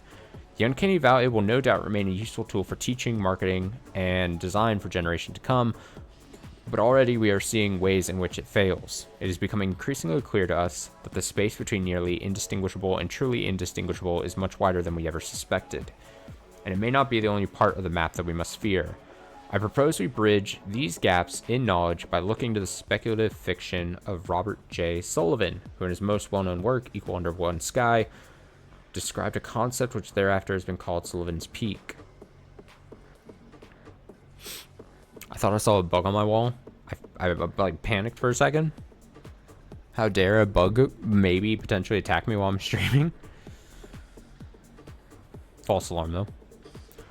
Through the lens of his characters and their so very divided world, Sullivan demonstrated that the uncanny valley does in fact have its own peak on the other side, a point past which make an artificial existence any more human in its features serves only to make the user experience more uncomfortable, more difficult, and more fraught with moral pitfalls. Once you reach Sullivan's Peak, traveling any further only has diminishing returns. The implications of this idea are far-reaching. We will very soon reach a point at which the designers of ads can only make their creations less lifelike or less likable, a hard stopping point for technological progress. What then, we must ask... Oh, Looks like you forgot to sign in to the device. Drop your thumbprint below and we'll get you squared away as you keep reading. Surprised to find reading material like that around here. Were they passing it around as a gag? Or are they actually afraid of Sullivan's Peak around here? Noble must be wary of it. The Peak does exist, they'll be coming up on us fast now that androids are warm. Noble's entire product line, maybe their entire industry could go bottoms up if people start to think it's cruel. If Sarah's any indication of where their androids are headed, you could see some people getting uncomfortable. All done? You ready to get the ad handled? Thanks for humoring me. Can you have it step on the scanner? As he says. Understood. Sorry, did I hear something outside? I thought I heard like hooting and hollering outside. Me while I'm reading, hooting and hollering? How disrespectful. Right then, what are we looking at here? Whoa. There's a lot to unpack here. We theorized that it may have been Asher's pincushion. A pincushion, huh? That would explain some of what I'm reading here. What language is that on the screen? Tess. You know, Tesseract. All Noble products and, well, pretty much all products period are programmed in Tess. Easy to read and write. Stay compliant. Now, this model, what's it go by? Sarah. Sarah. This Sarah model. It's got everything the 16th line has, that's for sure. Organic skin, hybrid muscles, advanced facial processing and emoting. There's a lot crammed in here that's still in development. Like, in the idea phases. Solar cell hair strands, decentralized redundant power, mental and physical overclocking with extended tolerances. Data storage is so large I can't. No, wow. He had to measure it using. So proud of herself. Hell of a poker face. Wait, decryption and signal hijacking? That's hacking? Essentially. Does that mean it could hack its own tenants? Oh no, that's unthinkable. Literally, for an ad. For an ad to break its tenets would be like you stepping into traffic or dropping a baby. Even if you're physically capable of it, it's not something you would ever choose to do.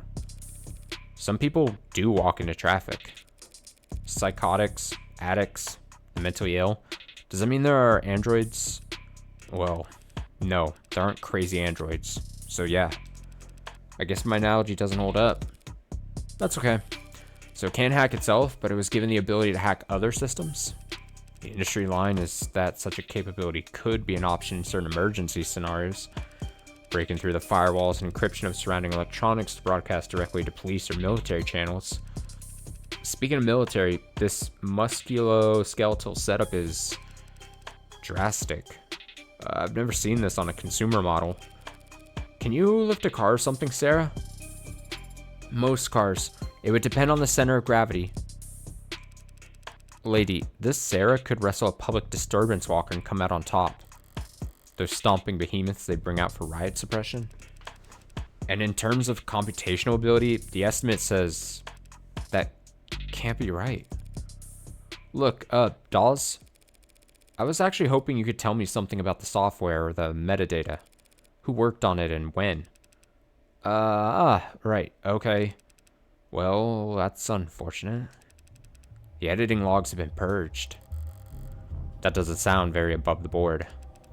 Sorry, I can't tell you anything about who worked on Sarah, or when. Any chance you can restore those logs? Not here, not with this machine. I need the computers that were actually used for programming this model. Any ideas where those would be? Sarah? I cannot answer that question with any accuracy. Had a feeling you might say that. Ads, right? Sorry, I can tell you that the code is unique. There's hints of the A16 in there, a few of the same conclusions, it's just Dr. Asher or whoever took very different paths to get there. So Sarah has even less in common with every other android on the inside. Sorry, didn't expect to hit a dead end there.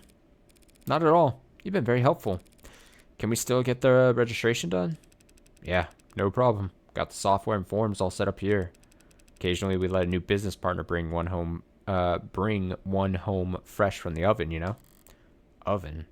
Gross. Alright, a few basic questions then. Who's going to be the official owner of this unit? She is.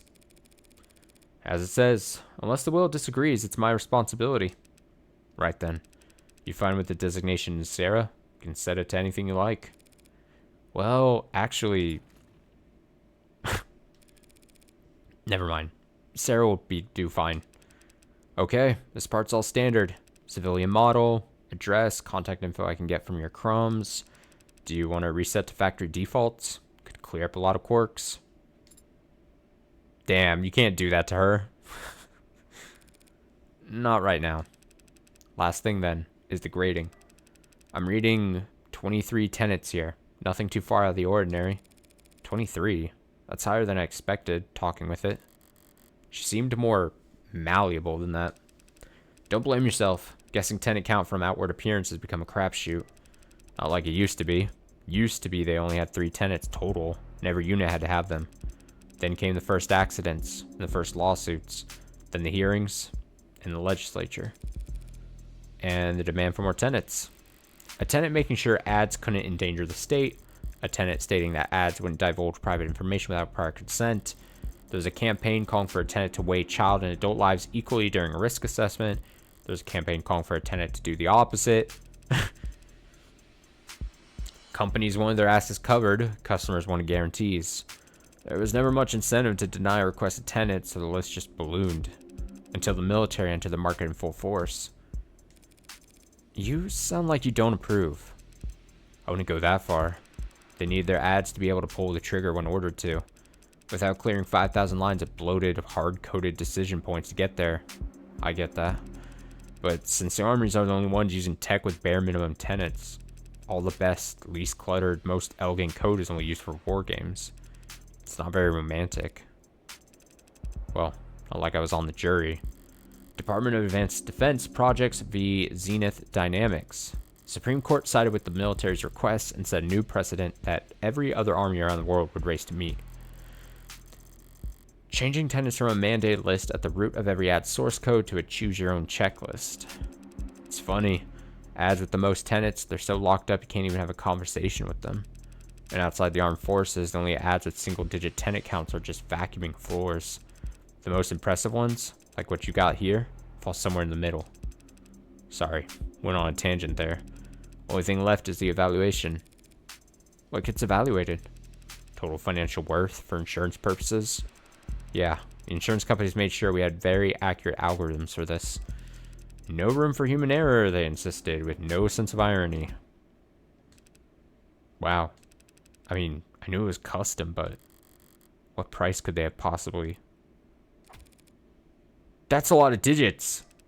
You should know, these formulas are pretty conservative with their estimates. Stingy, even. If Sarah's really David's last and greatest work, they say some things are priceless, but when you force an insurance algorithm to pick a number, try not to get any scratches on it, I guess.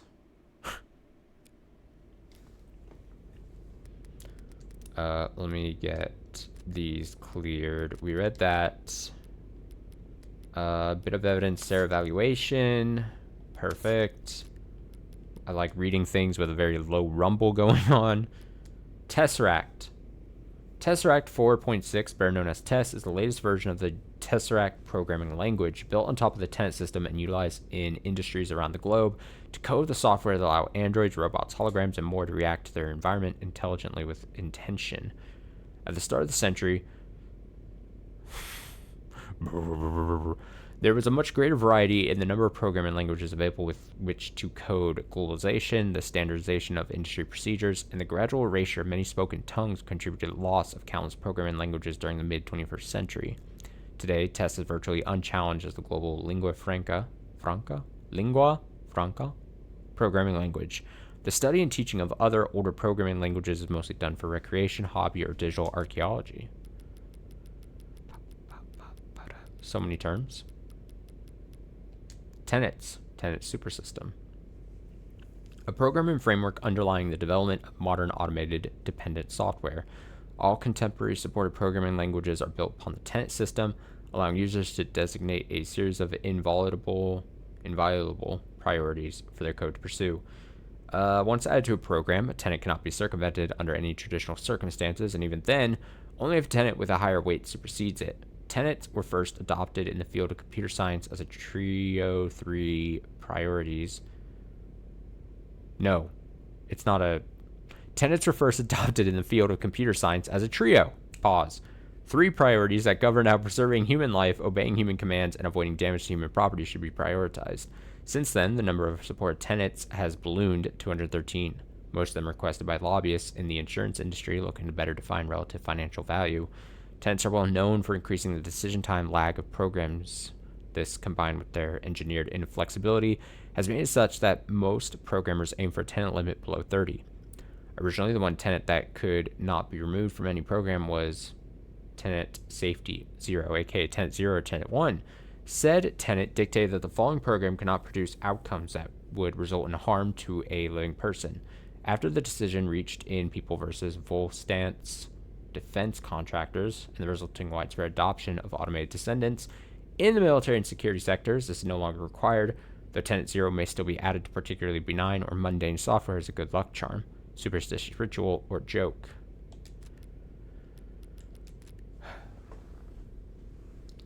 Need water. My mouth is so dry right now. So much reading. Okay. Ellipses. You spoke differently back there. With Dawes. You spoke like he did, it seemed. Like I copied his accent. You seemed to mirror his affect, his tone. It's called being friendly. What's your point? It was just an observation. You can choose to keep those to yourself, you know. No tenet required. Why were you so concerned about registering me in the first place, Adonai? For the same reason I wouldn't drive around in a car without a license plate. Any cop, or even just a well-placed camera, could have spotted your barcode and seen that it wasn't set up with any actual data. And then they would have arrested me, and then they would have thrown me in the slammer? No, they would have arrested me and put you in an evidence locker. An android can't get arrested. People get arrested. Property gets seized. And then smashed. Great. You put us over the weight limit. I did no such... Morgan, counselor, your presence has been requested on the upper floors. Who's asking? Vice President of Android Features, Helen Jung. Shouldn't have assumed I still had the opening move. Tell her I'll be right up. I'll redirect her earlier now. I don't know why I think that's a good thing to do for my voice. Or a good effect. Just covering my mouth. Announcer sound. Taking control of your elevator is very convenient. Forceful. As if Noble was trying to directly steer your investigation. If Noble wanted to shut me down, they wouldn't bother to be subtle. I suppose they could simply refuse to cooperate. Or just let the elevator drop. Oh, damn. 3:54 p.m. July 1st, 2086. Noble Electronics, Northeastern HQ. Executive Office. Jung. Oh,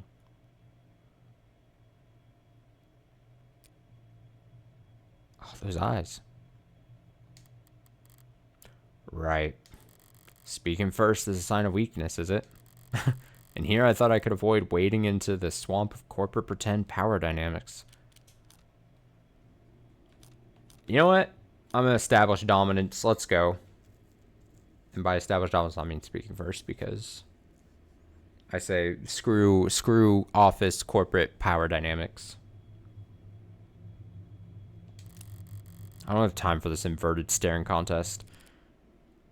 Enjoying the view? Oh, it's just cool. She's got that cool offset hair. I always like this time of day. Not too muggy for you? No, I never liked a clear blue sky. It always seemed cold to me. You're in luck. Sky gets more colorful every year as the air quality drops. Childish, isn't it? Marveling at the small sheen of rainbow dancing on the surface of a massive oil spill. Apologies for waxing poetic. It's been a very unusual 24 hours around here. Dr. Jung? Just Miss is fine. Miss Jung, I get the feeling you didn't Ms. Jung? I get the feeling you didn't bring me up here to talk about the weather. No, I brought you up here to express my condolences. Very sorry for your loss. Thank you, though I could say the same. I know you and David worked together for many years. Yes, we did. But as much as I'd like to just drop everything and process, company wheels don't stop spinning for anything. Or anyone. Was Dawes of any help? She sent him? Trying to be helpful or just trying to control the narrative? He was great, but that must mean you know why I'm here. I don't want to make assumptions. No need. I'll be explicit. I'm here as an officer of the court, which means I'm bound by law to document every rock I turn over, and every person I speak to. Yes, the lawyers made that all very clear. Lawyers? You have an android? It's not one of ours. You can tell that quickly? Got all the faces memorized? It's easy enough to remember the major archetypes we use, yes. If you're nuts about your work, maybe. It's a recent acquisition. Very recent, in fact. One of David's last requests, apparently. David asked you to take it? I've been told that you've been to David's estate already. The police gave me full access to the scene. Then you know that he wasn't alone last night. Yes, there was a single witness who met with him, called emergency services when he fainted. I was that witness. Really? Obviously. There weren't that many people David would bother meeting with in person, let alone welcoming them into his home and offering them a drink. I also knew that Jung was his superior on paper, though not in fame. And I knew that the witness had Executive Plan 3 insurance, so they had to be higher up than David. Well then, do your lawyers know we're having this conversation? Of course. They're pulling their hair out about it as we speak. Can't imagine why. Police cleared you. And you were well within your rights to ask for some privacy, given the high-profile nature of all that's happened. So why call me up here? Why cut through all the red tape your lawyers painstakingly hid you behind? Eventually you, or some clever lawyer like you, would get the record opened. Through legal means or otherwise. Company's enemies are legion, and they have a prying knife for every occasion. Still, that would have taken time. Time you could use to get ahead of what could be the biggest PR hurdle Noble's ever seen. Touché. And so perhaps the truth of the matter is that I simply didn't want to hide. David was my colleague for several years. If I were in your shoes, I'd have questions as well. You're doing this for my sake? No, my reasons are purely selfish. I'm only hoping that talking to someone whose job isn't to defend me from all consequences might prove therapeutic. She wants to play confessional, that's fine by me. But is that really all that's going on here? Why don't you start from the beginning then? You went to his home last night. Question mark? You went to his home last night? That's how I should have read. Yes, at around 7:30 p.m. Building's penumbra captured all that quite clearly. He fell ill around 8 p.m. So you spent half an hour together. Why the late call in person? We had an intense discussion yesterday afternoon. David never came in on Saturdays, and I didn't want to spend the weekend glaring at him through screens, so I visited, and he let me in, and we talked. About? Good old days, if you can believe that. Back when we were both new to the company, eager to make a name for ourselves. How long ago was that? 7 or 8 years ago? Miss Jung? Putting a number on it doesn't sound that long ago, but it feels... It's been a while like that, just talking. He was lively and sharp, and I never would have thought that a few minutes later that he would be dead, that he would commit suicide in front of me. A firm reply. What happened? 8:15, he said he wanted to toast. He got up, walked back into his workshop, and then he must have went down into his basement to get us a bottle. I checked some messages in the meantime, enjoyed the view. In other words, she stayed on camera. He came back with a bottle of whiskey and 2 plastic cups. We drank and talked. He got quieter, spoke less. I thought he was just getting drunk. Her face changing. I didn't get worried until he started to fall asleep. You tried to wake him? He wasn't responding. I tried to shake him awake, but he didn't seem. I left him and ran to the kitchen to use the security system. Didn't think to use the phone? No. Suppose I didn't. But it worked out. Penumbra's emergency protocol summoned a VTOL straight to his helipad with one button press. When I returned to the parlor, he was limp. I moved him to the floor as delicately as I could. He had a heartbeat, but I just did what I could until they arrived. You went with them to the hospital, I take it? Yes, they insisted. They checked my vitals and ran a talk screen, which came back clean. So did David's, for all the good it did him.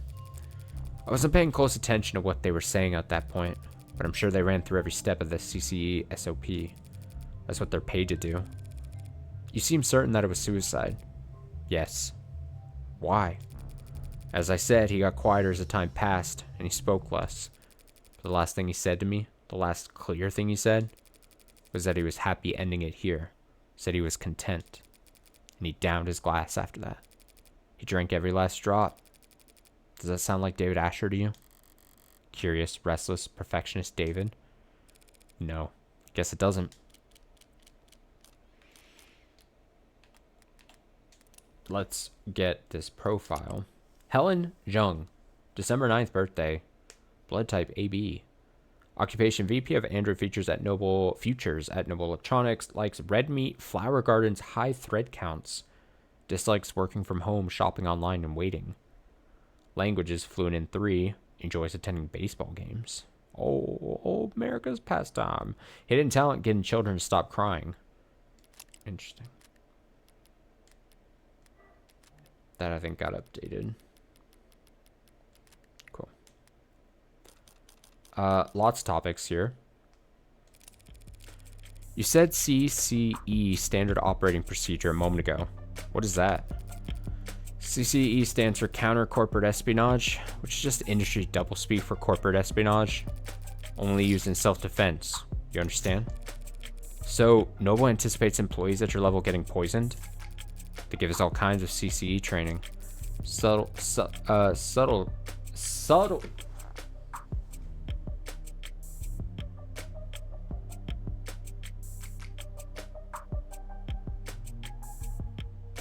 Of course, usually disguised on the itinerary as leadership workshops or psychiatric evaluations. They train you to expect to get murdered at these leadership workshops. Murder's fairly rare at our level. More likely they'll want us too sick to work. Let us drain company resources in a hospital bed while our position sits vacant. That's smart. Like snipers purposefully avoiding vital areas, strain the enemy's medical resources. That's terrible. Like snipers purposefully avoiding vital areas in order to strain the enemy's medical resources. That's nothing compared to when they want to turn an asset.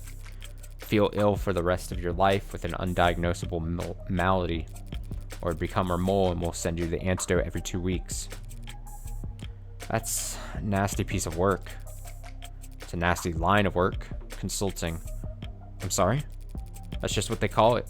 Can't exactly put corporate spy on your CV.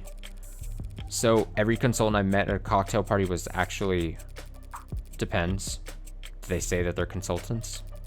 Or did they say they were in consulting? How the hell am I supposed to remember? So, do your people think that what happened to David was a deliberate attack? Noble's competitor has been trying to get to David for years. And that's the time scale their plans operate on.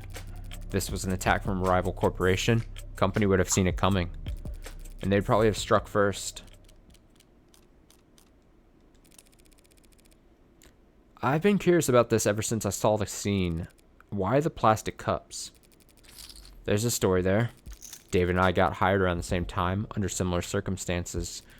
Headhunted while finishing our higher education. During recruiting, the company claimed to want us badly, but in practice our actual authority was inexperienced and overpaid. It must have been extremely unpopular. You don't mince words.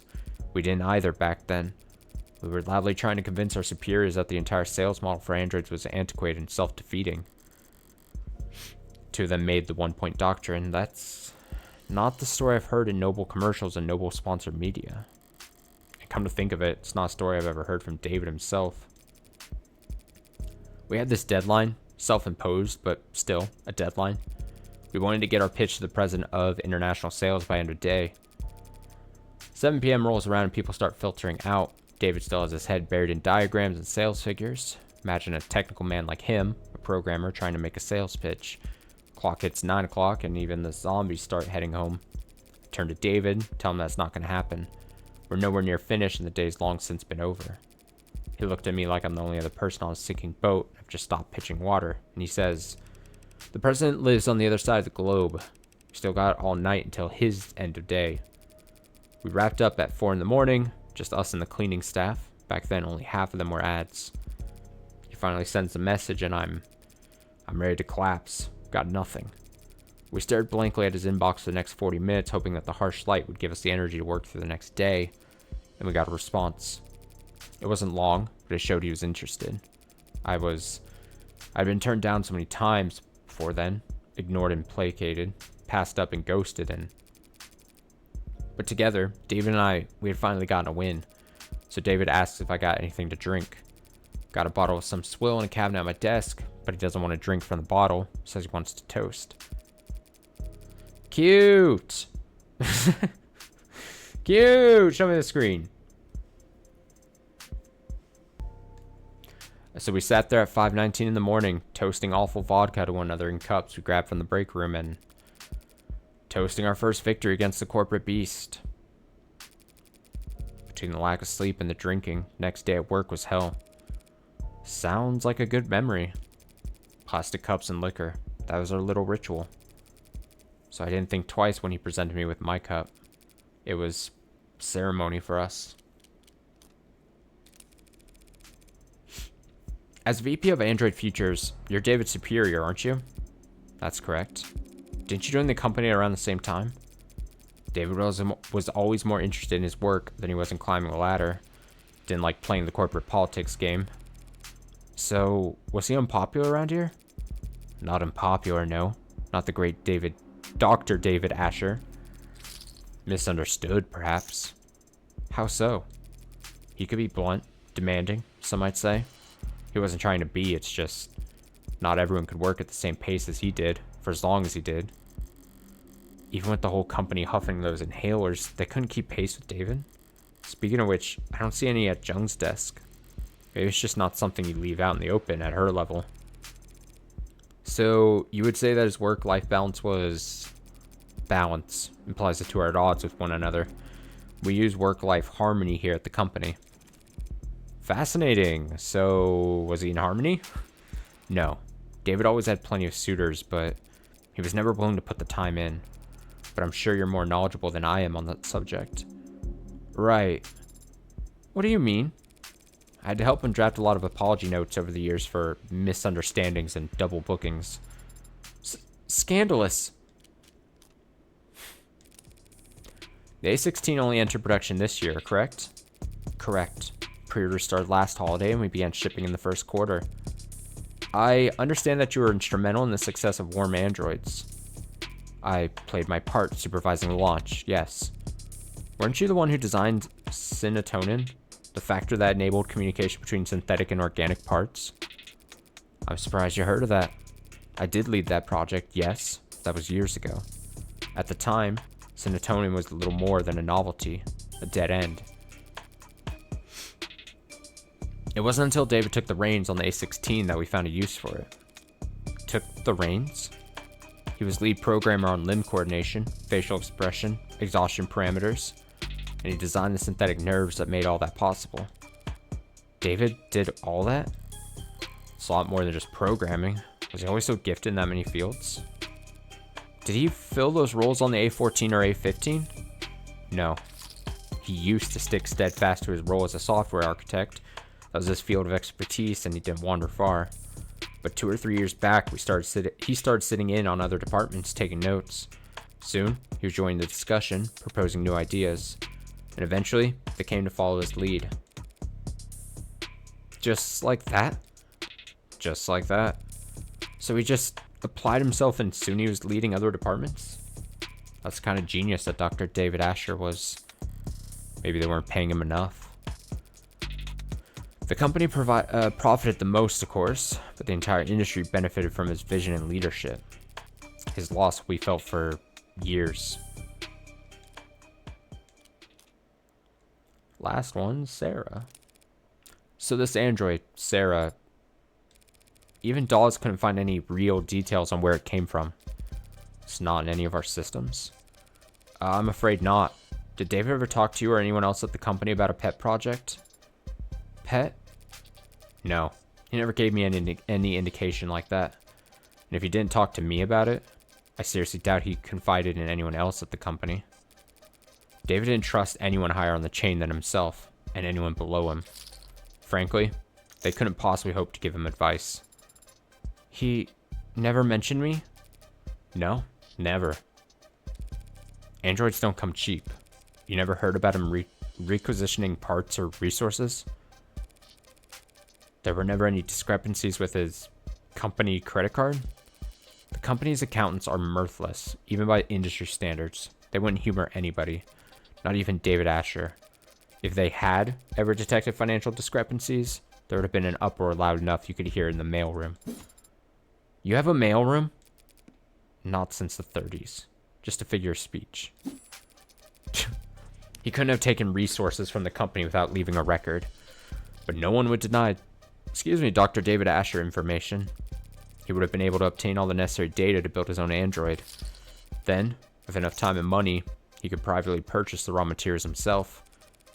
I don't understand it. It must have taken him years to build Sarah. He wasn't doing anything illegal. Except the hacking stuff. So why keep it secret?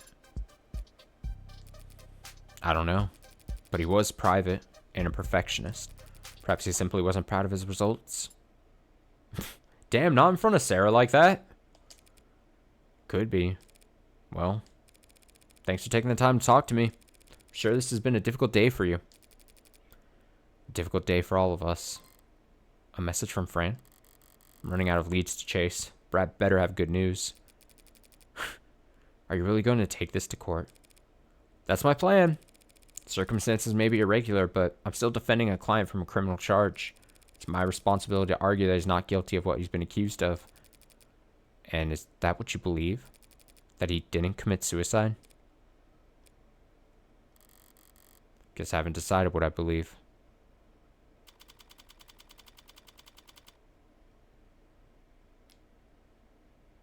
Uh, 4:21 p.m., July 1st, 2086. I was going to see if I could actually save during this transition screen thing. I apologize. I know I had said I was going to go 4 hours, and then I said I was going to go even more than 4 hours because I was talking about music. Oh, there's a cute picture. But I am tired of shit. To the point where people in chat are telling me that I'm sounding tired. Which is, oh, man. Oh, God. So I'm going to save.